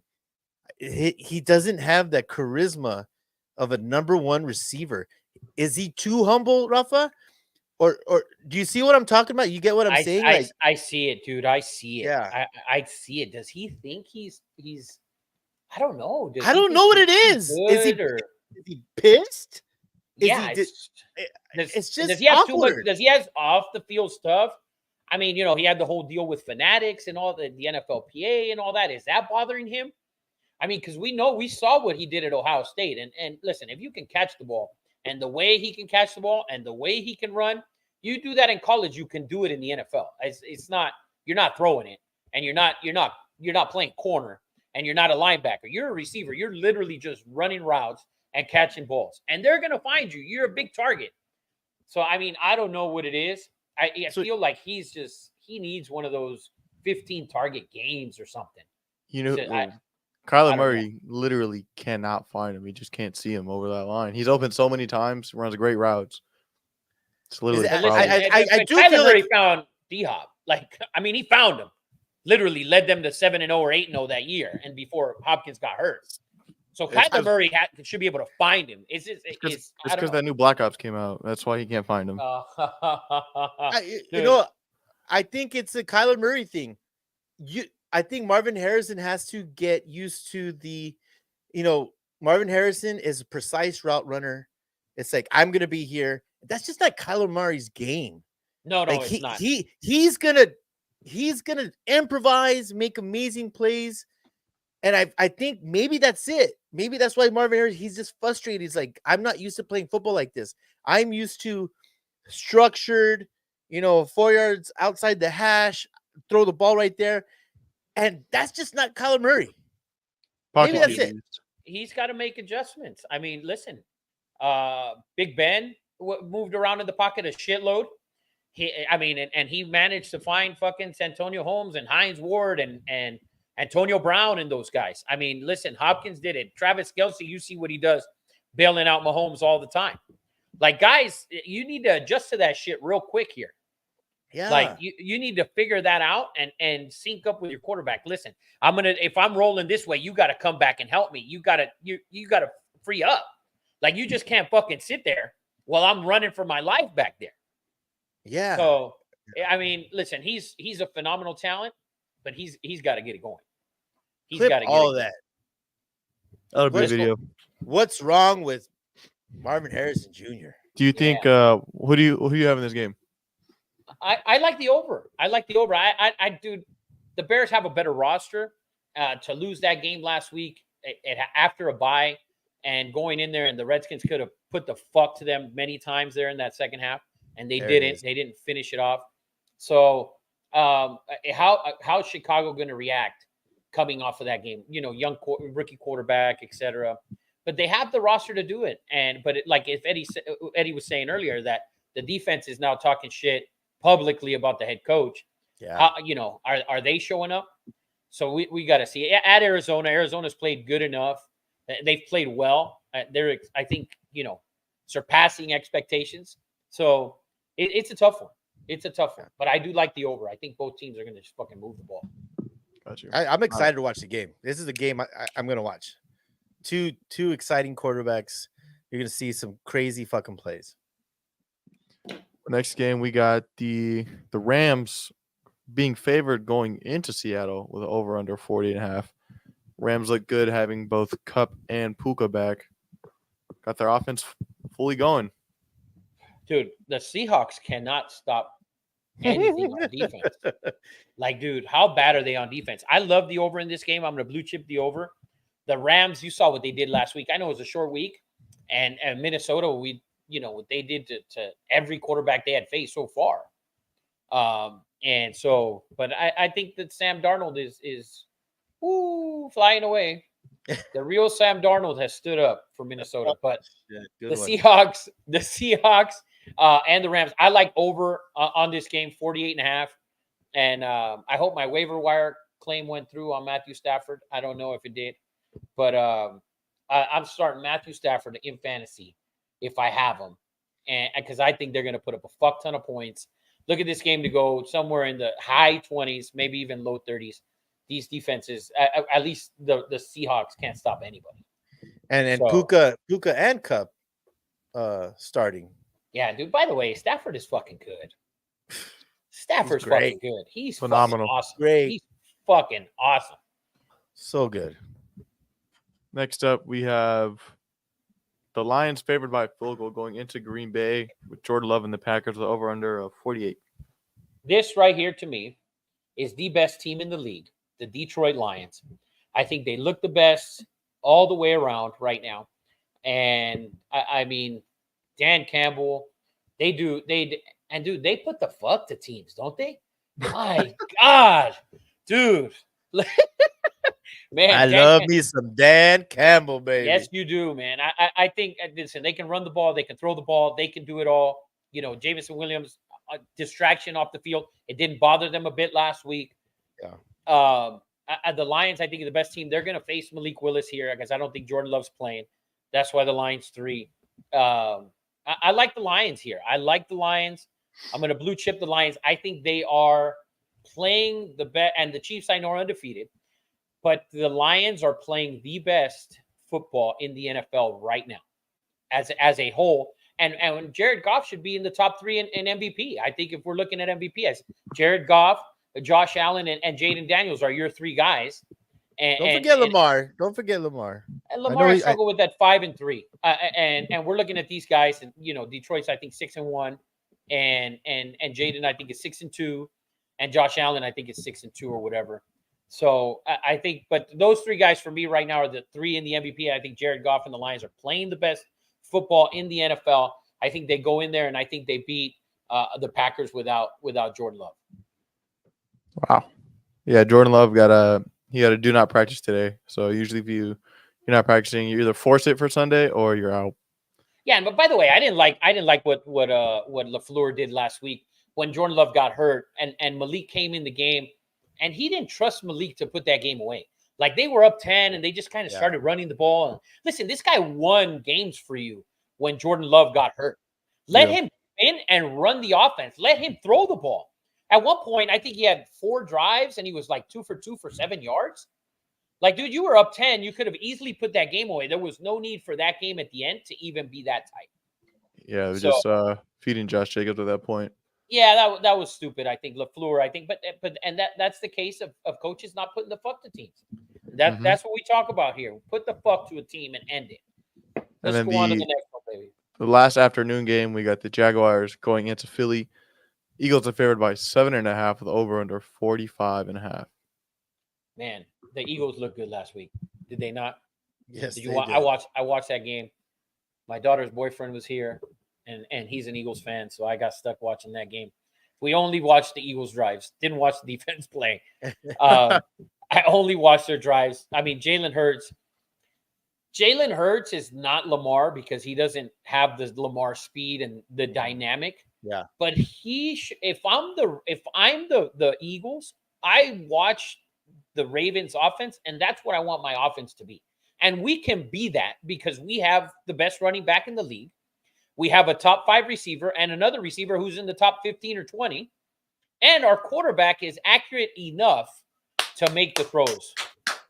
So TK just hit a single with 0 outs. First and second. No outs. Okay. Put it on, Robert. Put it on, man. I'm not putting it on. I'm trying to see what's going on with the fucking Warriors. Hater. Come on. So, but anyways, that's my take on those guys. And that's what I think. Jaguars are trash. I like the Eagles. I like what the Eagles have done. Give me the Eagles minus 7.5. We're gonna blue chip the Eagles 7.5. Oh, Matthew Rocha says blue chip that. We're gonna take the Eagles minus 7.5. Eagles are playing well. They look dominant last week. What up, Matt?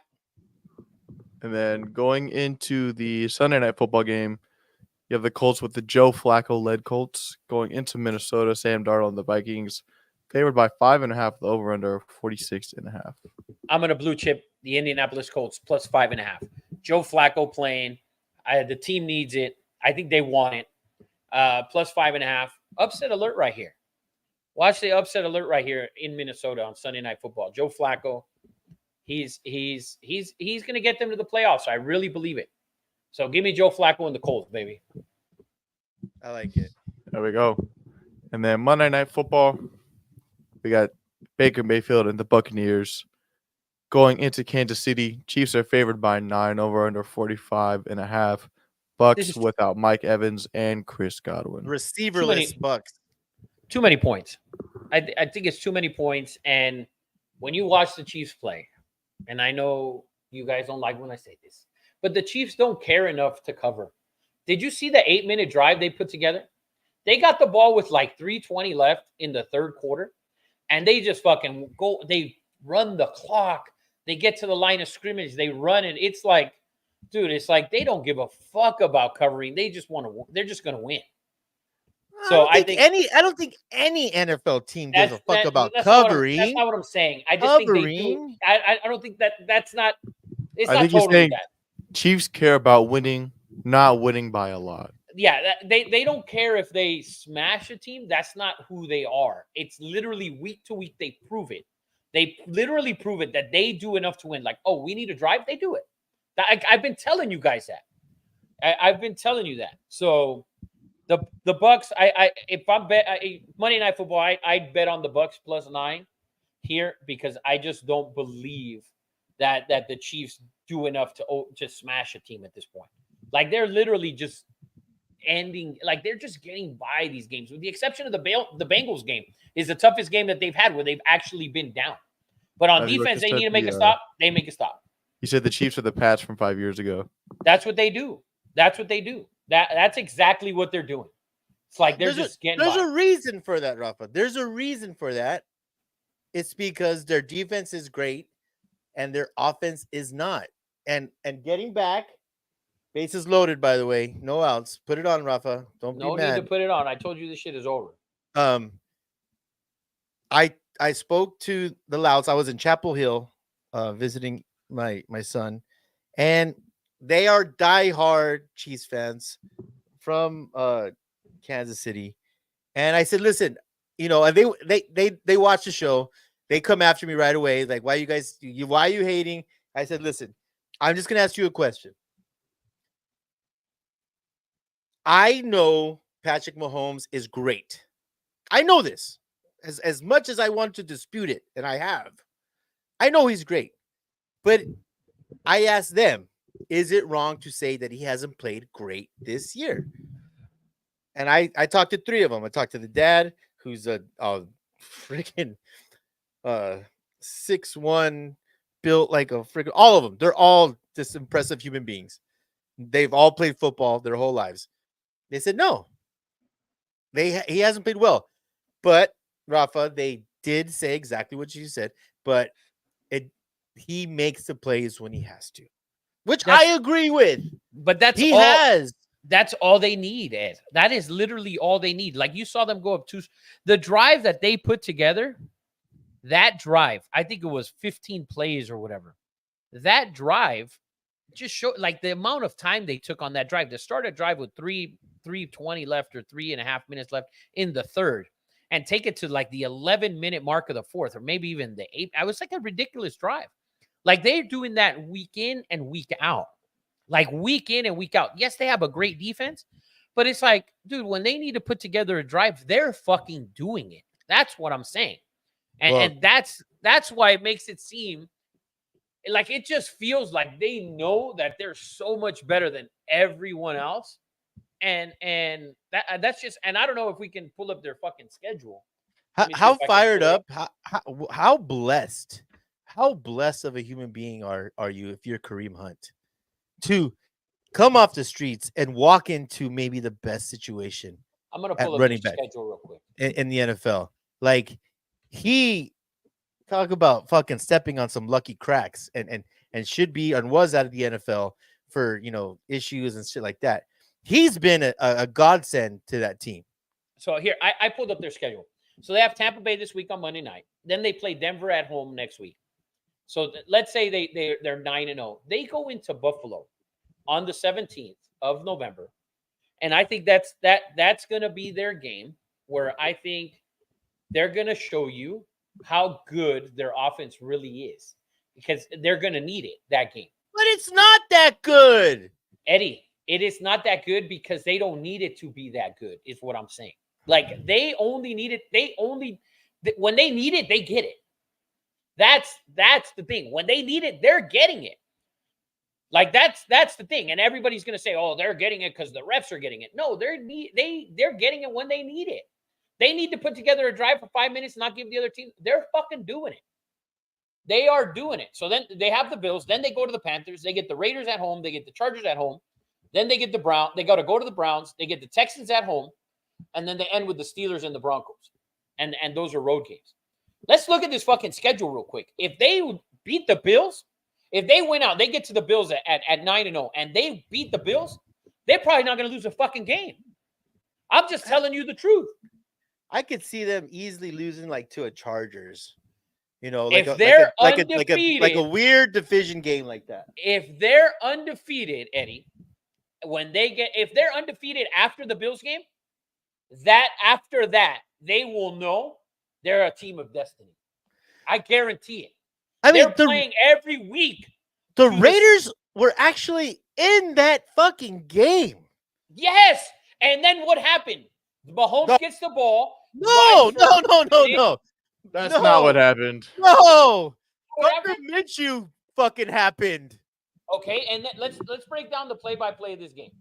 They didn't No. convert a fourth down on a short No. yardage situation, Yeah, and then they threw the had ball. they, What? they had And then the what? ball 4 times from the 2 and ran the ball fucking 3 fucking times in a row. And then what? That's defense. And then what? They put together a 9-minute, 43-minute drive, 19 plays for 87 yards, and they fucking chewed up almost 10 minutes of the clock. Literally, 10 minutes of the clock they chewed up. That's what I'm saying. They chewed up 10 minutes of that clock. Eddie, they're on a week-to-week. Yeah, let's move on. Well, that was the end of the NFL. Dude, I'm fucking freezing back here. Can head into college right now. Oh, yeah. Sorry, Let me I'm pull a it up. little distracted right now. Yeah, Dodgers are going to win this game, you guys. It's 5-6. Space is loaded. No outs. Gavin Lux hits the ball to center far enough to score. We have a tie ball game. Focarilias. One It's out. not- 6-6. Just like in Ohtani. game one, the Yankees shot themselves in the foot again. And that's why they lost the series. So let's get into Get into college. I gotta go take a piss. Go ahead. Start without me. all right. Well, you got Boise State on the first game here. Yeah, we got SDSU against number 15, Boise State. Boise State favored by 23.5. Mr. Heisman himself. Dude, is he still favored to win this thing? Damn right. I'll check real quick. I can't believe it, man. I can't believe it. Like, I'm sorry, I can't believe it. He doesn't do it for me. Watching it last week. No, it flipped. It flipped. Of course, it So- flipped. He fucking not. He's not a Heisman, man. It's He's Travis not a Hunter. Heisman. It's Travis Hunter at plus 200. Dylan Gabriel at plus 250. Cam Ward at plus 300. And Ashton Jeanty at plus 450. Okay. And by the way, you said he called it. Cade Klubnik has now snuck in to the top 5 in Heisman and is at plus 1,500 behind GT. By the way, Zach noted today that Clemson is the most overrated team in the top 10. They haven't beat a team that has a better than 500 record. They have like 3 wins against teams that are 4-4. That's happens in the Virginia. ACC. Virginia, NC State, and somebody else. So, but I believe that that this man's not the Heisman. So this game is not even worth talking about, Eddie Money. Well, we got Eddie back just in time for the game of the week. Yes. We got Eddie back for Ohio State and Penn State. Number 4, Ohio State going into Penn State, favored by 3.5. Number 3, Penn State is at home with an over-under of 45. Dude, I know that Ohio State has struggled. Dude, but James Franklin, this isn't him, man. These are not the games he wins. Like history tells us he doesn't win these games. Aller got hurt last week. So I think I like Ohio State. I love Ohio State. I'm blue chip in Ohio State. I'm blue chip in the Buckeyes. Well, let's do it.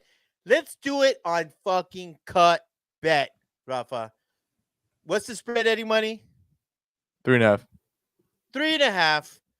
I'm putting my money on We Are Penn State. I know that James Franklin, this is like, it's kryptonite, right? It's kryptonite. And there's no question. We all agree that Ohio State's probably the most talented team in college football. But there's 2 things that are holding them back. And that is, I dye my beard. And Chip Kelly. And Chip Kelly. And we're going to get another run, baby. There we go. 7-6. Doyers. Woo-wee. Thank God it's Bet tonight. At Bosco Ed. Come find me. Rafa, I think we should also have Are you Are we- taking Penn State? I'm taking Penn State. All right, what are we betting? I think that this is finally, this is, James Franklin's moment. And Happy Valley is going to be wild. Listen, one of the top 5 toughest places to play. I think it's going to be insane. And I love that defense. I love that linebacker, number 11, from Penn State. I think he's going to cause havoc. And I think Chip Kelly sucks. So find me on Cut. Find me on Cut. Rafa and I, what are we gonna bet, man? Whatever you want, you call it. Ooh, Oh, man. that game! I'll tell you. Are you joining for golf on Saturday or no? Oh shit, I don't know. I was so busy. Matthew Rocha says, I have an off feeling this is Penn State's year for a shot in the final against Oregon. I'll tell you what. That game's at 9 a.m. Agree, Matt. Agree. That game's at 9 a.m. Tea time's 1:30 at Trump International in Rancho Palos Verdes. Woo-hoo! I'll pay for your round. Oh, And you pay for mine. I like that. I'll I pay like for your that. I'll pay for your round. You pay for Yes. mine. Yes. And I'll take the Buckeyes minus 3.5. You got Penn State plus the 3.5. Let's do that. Let's make it more interesting. You have to wear like a Kamala hat if fucking at Trump International. You have to. I don't have that. I don't have think she one. has a hat, but No, I can't. oh, But are you down to bet that? I'm down to bet that. Okay. Yeah. So And I'll pay. I've been dying to play that course for years. So I'll pay for your round. You pay for mine. I got Ohio State minus 3.5. You got Penn State, and we'll do it on Cut as well. Get We'll us do it on on Cut as well. I got Ohio State minus 3.5. Eddie's got Penn State plus 3.5. Check it out on Cut. Two Nobodies code. Find me at Bosco Ed. Rafa, what's your handle on Cut? Oof, we'll post it because I don't even know it. Okay. I don't even know it, but we'll post it. So, by the way, Matthew Rocha says Indiana has Michigan and Ohio State back-to-back weeks. Indiana will come back to life after that. By the way, They'll come back to life. I don't know if you saw it or not, Eddie, but Walker Buehler is getting warm. It's the way to go. Whoa. It's Finished the way it. to go. Finish it tonight. It's the way to go. It's a great job by Dave Roberts. He's done a great job in this series. The Yankees have shot themselves in the foot as they did in game 1. They shot themselves in the foot again here. And Garrett Cole has no – listen, I know Aaron Judge dropped the fly ball.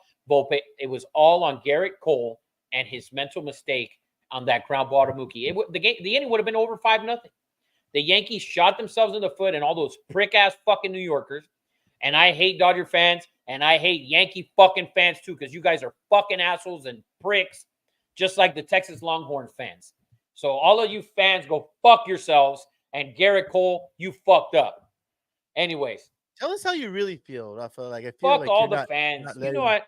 Yeah, that dude. That's why. See, when people like get on here and they see me talking shit about a team, oh, you Raider fan or you fucking Mexican Raider, blah blah blah. Like, listen, dude, I don't like none of those fucking teams. I hate every fucking team, every fucking fan base. I hate you fucking equally. Every single one of you motherfuckers, I hate you all. Yeah, All fans Rafa are really fucking hates the stupid. Raiders because he's a Chargers fan. That is not. No. Dude, all fan bases, every single fan base has a fucking 85 to 90% delusional group. It is what it is. It's just how it works. I will quote the late great Mark Benitez when one of my best friends growing up, rest in peace, Mark. He used to say this. He's like, "I'm not racist. I hate everyone equally." I feel like that applies to Rafa in this situation. 100%. I hate every fan base exactly the same. I bring Every in- single fan- I'm sorry to cut you off, but please come with Trinan. Let Trinan at least already- get. They didn't pull him already, right? I'm Oh. not watching. No, I don't think they pulled him yet, but I- they're probably Don't bring giving- in Walker right now. Let Trinan try to get another out or two. So I think Soto's up to bat, so he'll face the top right now. all right. What else we next got, game- man? Next game, we have number 19 Ole Miss favored by a touchdown against Arkansas. Over under 54. Rafa's favorite conference, the SEC. 100%. It's my favorite conference. It's where all the fucking talent lives. So, but anyways, fuck Ole Miss. Fuck Arkansas. Fuck a lot of the teams in the SEC, man. It was so disappointing. So disappointing. Moving to Rafa's favorite quarterback in all of college football, Duke facing against number 5 Miami, and Cam Ward favored by 21 over under 54.5. That's a lot of puntos, man. That's a lot for Miami, man. I think head coach is an issue in Miami. Cam Ward is amazing. He's an amazing college. It's a one-man show. It's a one-man show. He's got a couple running backs and his receiver in. It's not a one-man show. But Benny his Martinez defense- is extremely nice. but we know what it is. We know what it is. Cristobal sucks. Cam Ward is. Listen, I'm not saying he doesn't have talent around him, but remove him off that team, and they're fucking Miami of the same fucking Miami the last 10 fucking years. Miami. Matthew Rocha says Duke will keep it within 14. I agree with him. I'd stay away from this game, but I fucking definitely want to see Cam Ward fucking drop 3 or 4 tubbies and run for a couple. Great call. Great David call, Martinez had 15 for 148 and 2 last game. Trinan is out there. Got one out. Let's see the next one. What's the next game? Next game, we got. I love this game, and we all know why. Air Force versus number 21 Army. Yes. Army's favored by 23, over under 42. Dude, Army's going to score 42 by themselves, Eddie Money. I know you like these unders. Fuck Army's going to put no. the fuck to these dudes. Army's going to put the fuck. actual. Air Force the scores fuck. max a touchdown. Army scores 30. Boom, 37-0. All right, Under Eddie hit. Money likes the under. Keep an eye on fucking Army to roll. Army minus 23. We're blue chipping first half Army and fucking Army for the game. And you know what? Some people need to put respect on Army's quarterback and throw him into the Heisman talk. God damn it. He is amazing. Oh, I've heard it. I think Tim Tebow. ESPN has a show with Tim Tebow, and I want to say, is it Andre Ware? I think it is Andre Ware. And they go over all the Heismans, and Tim Tebow brought up both service quarterbacks from Navy and Army. Army's is doing minus the 13.5 for the first half. I actually really like Give me that. Army first half, Army for the game. I think they're going to tap that ass. Let's move on. Wait, hold on real quick. Eddie, did you hit that 2 weeks ago? Did you hit the under on that? No. Hell no. It got Okay. It was about to, and then Air Force forgot how to tackle. They did. Matthew Rocha Bro. says we will get a military champ this year. Wow. That's gonna be badass. That'd be wild. That's gonna be badass, dude. That's, People in Yankee Stadium, it's fucking quiet. Whoa. Good fucking pricks. Let's Next up, move on we to the got next one. one of America's favorite teams, Indiana, favored by 7.5, ranked at number 13 in the land, going up against Michigan State with an over/under 51.5. Dude, I don't get this, Rafa. I don't get this spread. because it's one of those. It's like the BYU game last week.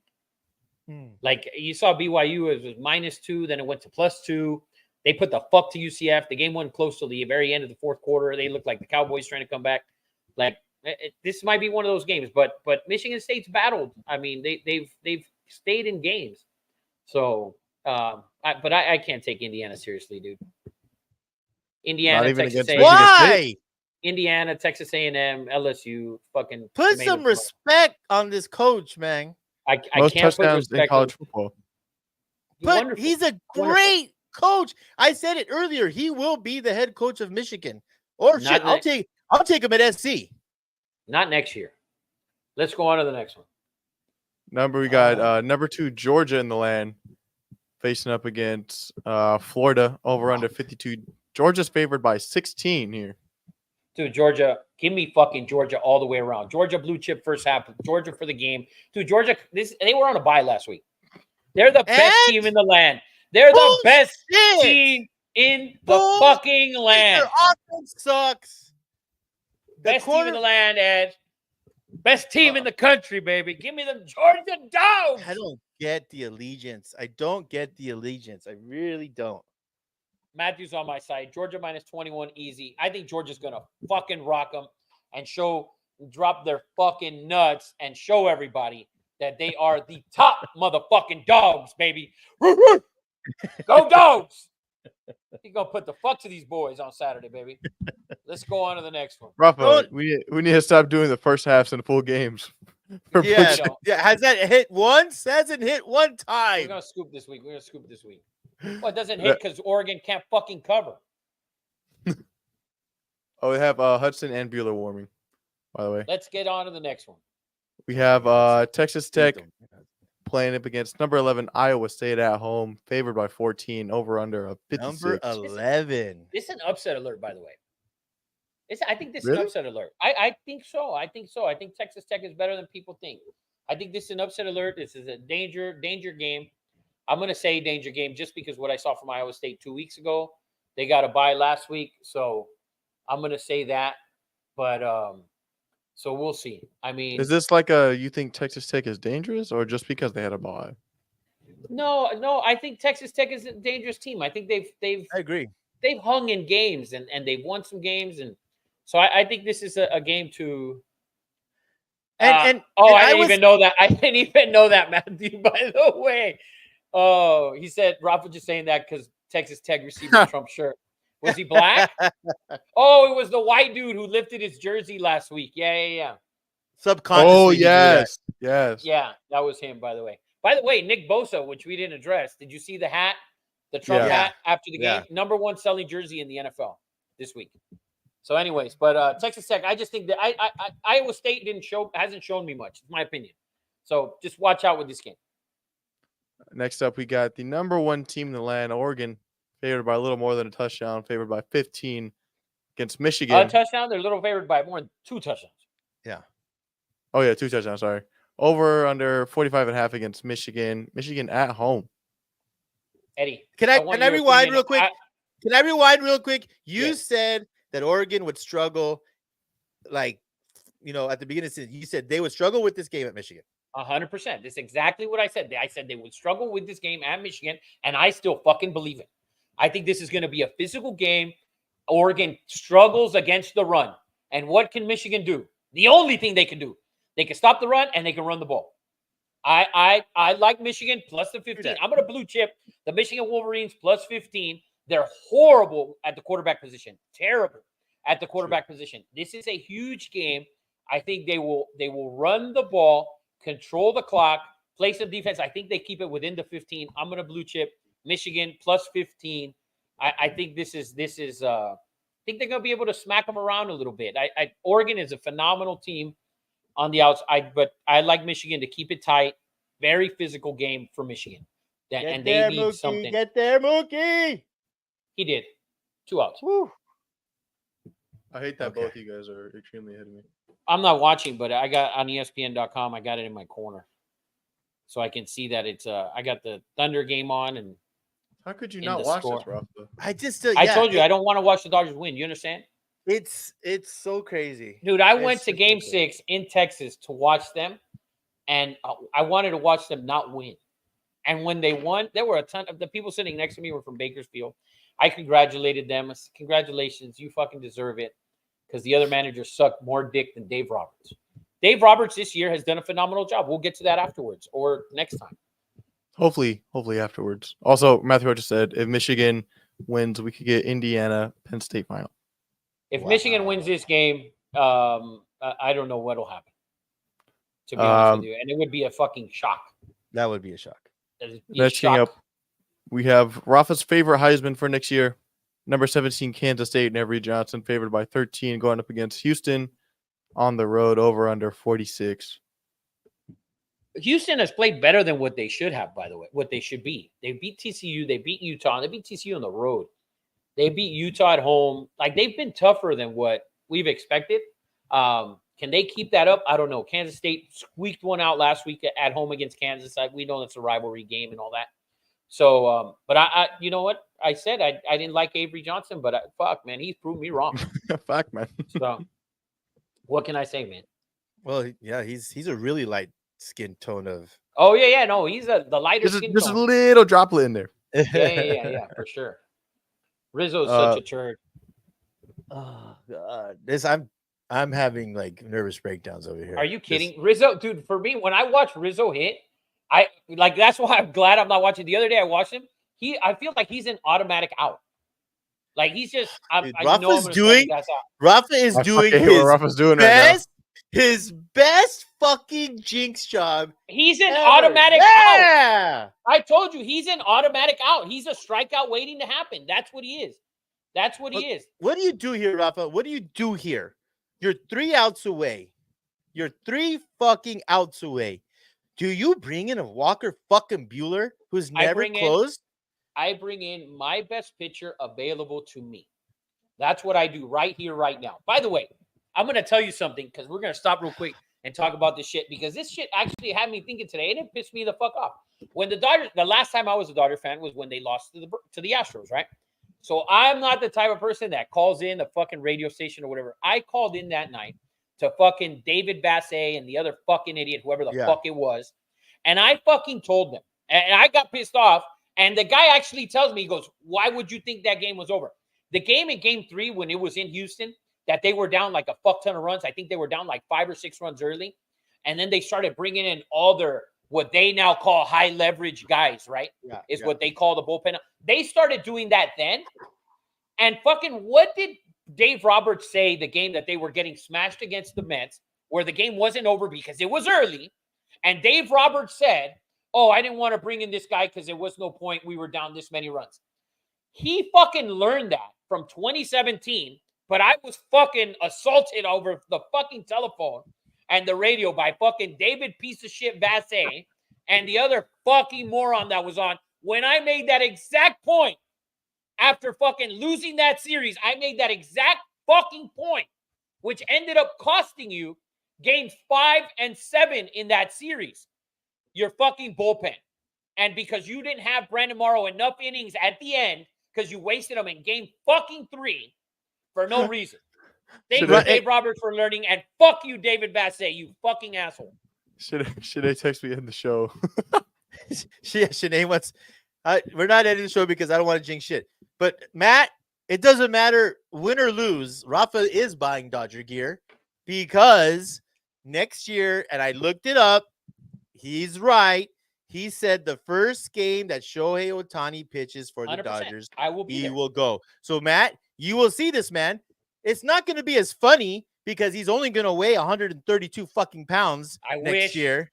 I was 351 when that was placed. I'm now hovering in the 250 mark. Yeah, so you still look fat as fuck. Yeah, good job. But anyway, all right. So let's get on. What other game we got on tap? We can run through these last couple games. We got number 10, Texas A&M. Another my only favorite, only by 2.5 going against South Carolina. I can't respect this fucking team, man. I feel like they're the SEC's Indiana. Like I can't respect them. So I haven't watched one Texas A&M game. Maybe I should. I'm gonna watch Texas A&M this week if I have some They're time. really good.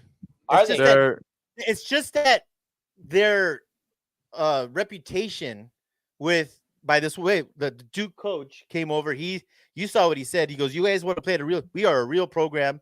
I'm not a politician saying a bunch of shit. This coach has changed the culture in 1 year at Texas A&M. He's done a hell of a job. I mean, they beat LSU last week, and a fucking great second half, by the way, in a convincing fucking manner. Yeah. So you know what? It tells you to take Texas A&M on the road here. And South Carolina's been fucking great. Bueller's going to pitch. South Carolina's been fuck Buehler. He'll be fine, Ed. So look at it's okay, Eddie. I'm on the same level as you, Eddie. Don't worry. Matthew Rocha blue chip, by the way, at 2.5. So I agree. I think this line is a little short for the way they played last week. It's the respect level. This is a different team. You know, new coach, new regime. You got to put that shit away. You got to put that coach in what the fuck is his fucking name? Florida State. It was a joke. Let's blue chip with Matthew Rocha. Yeah. The Texas A&M Aggies -2.5 against South Carolina on the road. A South Carolina team that has played very good. They've played very good. So nice. let's go on to the next one. On to the next one. We got Louisville versus number 11 Clemson and Cade Klubnik favored by 11 over a high of 61. Give me Clemson, blue chip Clemson, dude. Put some respect on Clemson's name. Since that Georgia game, they've done is just beat the shit out of every team that's been put in front of them. Ah! So, Sorry. I thought fucking Max Muncy went out. I don't know what you're doing, Ed. But anyway, sorry. I'm just kidding. So anyway, so Clemson minus 11. We're gonna blue chip the Clemson Tigers. Go Tigers. Tigers. Different Tigers, but they're fucking Tigers anyways. Let's go on to the next one. Next up, we have Kentucky, who's been playing their teams well, going against number 7 Tennessee, coming off a bye. They're favored by 16 over under of 45.5. Kentucky plays everybody tough. I'm not betting this fucking game. I feel like Kentucky plays people tough at home and in Kentucky. I feel like they're a bad road team. Your feeling might be right. So And then going up against two great ranked game teams. here. Sneaky Great good game game. here. I don't even think sneaky. I think a really good game here. By the way, we number- had Pitt as a blue chip last week, and Eddie Money did not put that in there Good on point. Friday night, and they fucking smashed, or was it Thursday I night? They fucking apologize. smashed Syracuse. So Pitt is Pitt. Pitt's what 7? They're undefeated, but I think they've covered every game but one, right? Yeah, number 18 Pitt is going against number 20 SMU. SMU is at home and favored by 7.5 with over under 58.5. SMU's, for the exception of week 1 at Nevada, the SMU's has looked pretty well, I think. So, but Pitt, man, this is a game I'm not watching, to be honest with you. 2 ranked teams, but they're both in the ACC. We'll pass on this game, but hopefully Pitt can win and stay undefeated. And that rounds up all the games. Is Colorado not playing this week? No, they're on a bye. I checked already. Don't worry. Really? Is there no unranked games that we I looked through them. I didn't think there was. The only one was UNC Florida State. No one gives a fuck about that. Just because that line was short. But the last segment I wanted to do with you guys is ranking the undefeated teams. okay. So I'll start from the bottom here for you guys. So we have number 21 Army is 7-0, Pitt number 18 7-0, number 13 Indiana is 8-0, number 9 BYU is 8-0, number 5 Miami 8-0, number 3 Penn State 7-0, and number 1 Oregon 8-0. I'll give you number 1 is Oregon, clearly. I think number 2 is Miami. Number 3 Penn State, BYU right after that, and then give me Army and then Pitt. I think Army is better than Pitt. I would concur. Only thing is, I don't like Miami at 2 for the simple fact I don't like their head coach. And Also, sorry, Iowa State no, and Indiana. Yeah, you can drop those for me. I told you what I feel about Indiana. Just not a fan. Eddie, Well- you have the same list?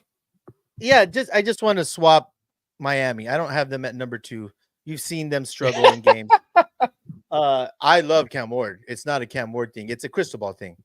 For me too, but I just think Cam Ward is so good. Matthew Rocha said you adored Indiana. I did. And if Miami somehow gets into the playoff and I mean, if they're still undefeated going into the playoff and somehow he gets to the title game, Cam Ward, we can sit here and say that Cam Ward's season has looked not as dominant as Cam Newton with Auburn or not as dominant as Jameis Winston with Florida State, but it's right up there with those 2 guys. I mean, Auburn, Cam Newton's season with Auburn, I thought it was the best season I've ever seen. Yeah, but he wasn't throwing for 350. No, I know. 400 but yards. He was just dominating everything. Yeah. That was the thing. And with Jameis at Florida State, he did everything. And so I think that was phenomenal what they did there. So, but Cam Ward should be the fucking Heisman. But that just concludes everything. Let's finish off. I feel like I don't want to. Let's watch this game live and get a live play-by-play. And Rafa knows his shit when he's talking baseball, man. Like he knows the intricacies of positioning, pitching, base running. Rafa, I just respect his baseball knowledge. I guess is what I'm trying to say. So I don't want to jinx shit. I want to finish the show. If you have time, Rafa, do you have time? I got like 10 minutes. Oh, okay, that's right. We're not gonna finish the game. By the way, Okay. Matthew wants us to how many teams each conference get in out of 12? Oh, well, So SEC. Go ahead. I think real quick, if we just kind of go, so the Big 12 gets the Big 12. Let's say I'll break it down kind of with conference championships the way it's going to like right now. We're just looking at it right now. Let's say Oregon's number 1, and then let's say Georgia will be number 2 because I think they're going to win the SEC. Miami probably wins the ACC, either Miami or Clemson. Let's just say Miami for now at 3, and then I think BYU is going to win the Big 12. So if you had the Miami winning the Big 12, that's 4, right? So now we start adding teams from there. So who's the 5th best team in the country that doesn't win their? I think it'll be Ohio State. Will get a spot if they beat Tennessee. Tennessee, I think right now gets another spot. Texas gets a spot. Texas A&M. Texas A&M may get a spot. So you'd probably have, I think, 4. You'd probably have 4 SEC teams. I think we could go 4 SEC teams, 1 team out of the Big 12, which I think is just going to be their conference winner. I think you get 2 out of the ACC. I really think you get Clemson and Miami if they're both get if Clemson doesn't lose to get to the title game. Hold on, wait, we're gonna get there. So, okay. But I think if Pitt's not in, if they don't get to the title game in the ACC. Because you can't. A one-loss Pitt doesn't get in. Because you look at what we're looking at. Are they better than Tennessee to get to that point? Right. We don't know if we're looking at it right now. Pitt's sitting at 18. So and then in reality you only have 11 teams because you have to get a non-Power 4 team in. Right now it could be Boise or Army. Right. So in reality you're only looking at 11 teams, but you have to take out the 4 conference winners. So we need 7 teams. What are your best 7 teams right now that aren't winning their conference? It has to be Clemson right now. Okay, it has to be Ohio State, has to be Penn State, has to be Texas A&M. It has to be it has to be Texas, has to be Penn State. That's 5 right there. Yeah. It has to be Clemson. Like that's 6. Where are you giving me Indiana? Where am I getting Indiana? Where am I getting Pitt? What about LSU? Can Bama make a run? I mean, where are we at? Is a whole lot of shit for only in reality 7 spots. Like everybody's talking about 12. In reality, it's 7 outside of the conference winners. And we can look at just the 4 conference winners now if we just take them in rankings. Oregon, Georgia, and Miami by the highest rank, and BYU, let's just say. How college football is this? We getting 12? It's like, that's not enough. We need 16 now. That's just like, that's fucking awesome. It's not enough because in reality, outside of the 4. You're right. Give me 7. I mean, you can't find 7. I mean, look what Bama did last week. Yeah, it's Missouri. Missouri's down. But how does Bama finish? How does LSU come back? Do they beat Bama? Do you get them back into one of those 7 spots? Because in reality, it's 7 spots. It's 12, but it's 11. And then we have the 4 conference winners. It's 7 spots. You're going to give Iowa State a spot over Tennessee? Are you giving them a spot over Tennessee? Are you giving Indiana a spot over any of those other teams? I don't know. By the way, Notre Dame, Matthew Roach's Notre Dame is 1-loss Notre Dame team. That's another team you get in there. But they beat Navy, who was ranked. They got Army coming up. They go to SC, right? So and SC hasn't played like SC should have played. 1 loss to Southern Illinois, and at home. And since game, Northern Illinois, and since that game, what have they done? Northern Illinois. After that game, they've looked absolutely dominant. Notre Dame has looked absolutely dominant. They get Army, I think, next weekend or the weekend after, coming up real soon. So Notre Dame's another team. Are you putting in Indiana over Notre Dame? And so I mean, it's a lot of spots here for these guys. So, Rafa, you better get on the road, man, because knock on some.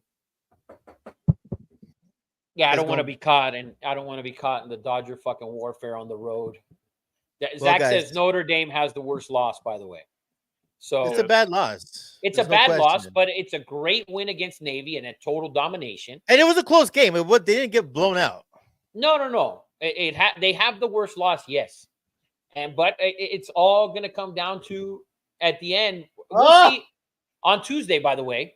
So this Tuesday is the first playoff standings. So we'll get a better look at the 17. That's what we need to look at are those 7 teams. Those are going to be the key. The 7 teams that are in there now, will they have a spot even in their own title game? What a pitch. So because we know, I don't think Tennessee's going to have a spot in that title game in the SEC. Right now, you got A&M and Georgia as the 2 teams that would play, I think. So interesting to watch. But Well, that about rounds all of the football up for this past week. Episode 102 in the books. We're right on the verge of just complete pandemonium. Oh, 3 outs. Here we go. 3 outs left. Rafa and everyone. Matthew Rocha, Zach, good luck to the Dodgers, by the way. Michelle, If you win- Stephen. Michelle, if the everybody. Dodgers win tonight, please don't burn down your cities. East LA, Pico Where's Mike? Rivera, San Fernando, Okay. Pacoima. San Right Fernando there. won't allow that shit, but Pacoima and Silmar will.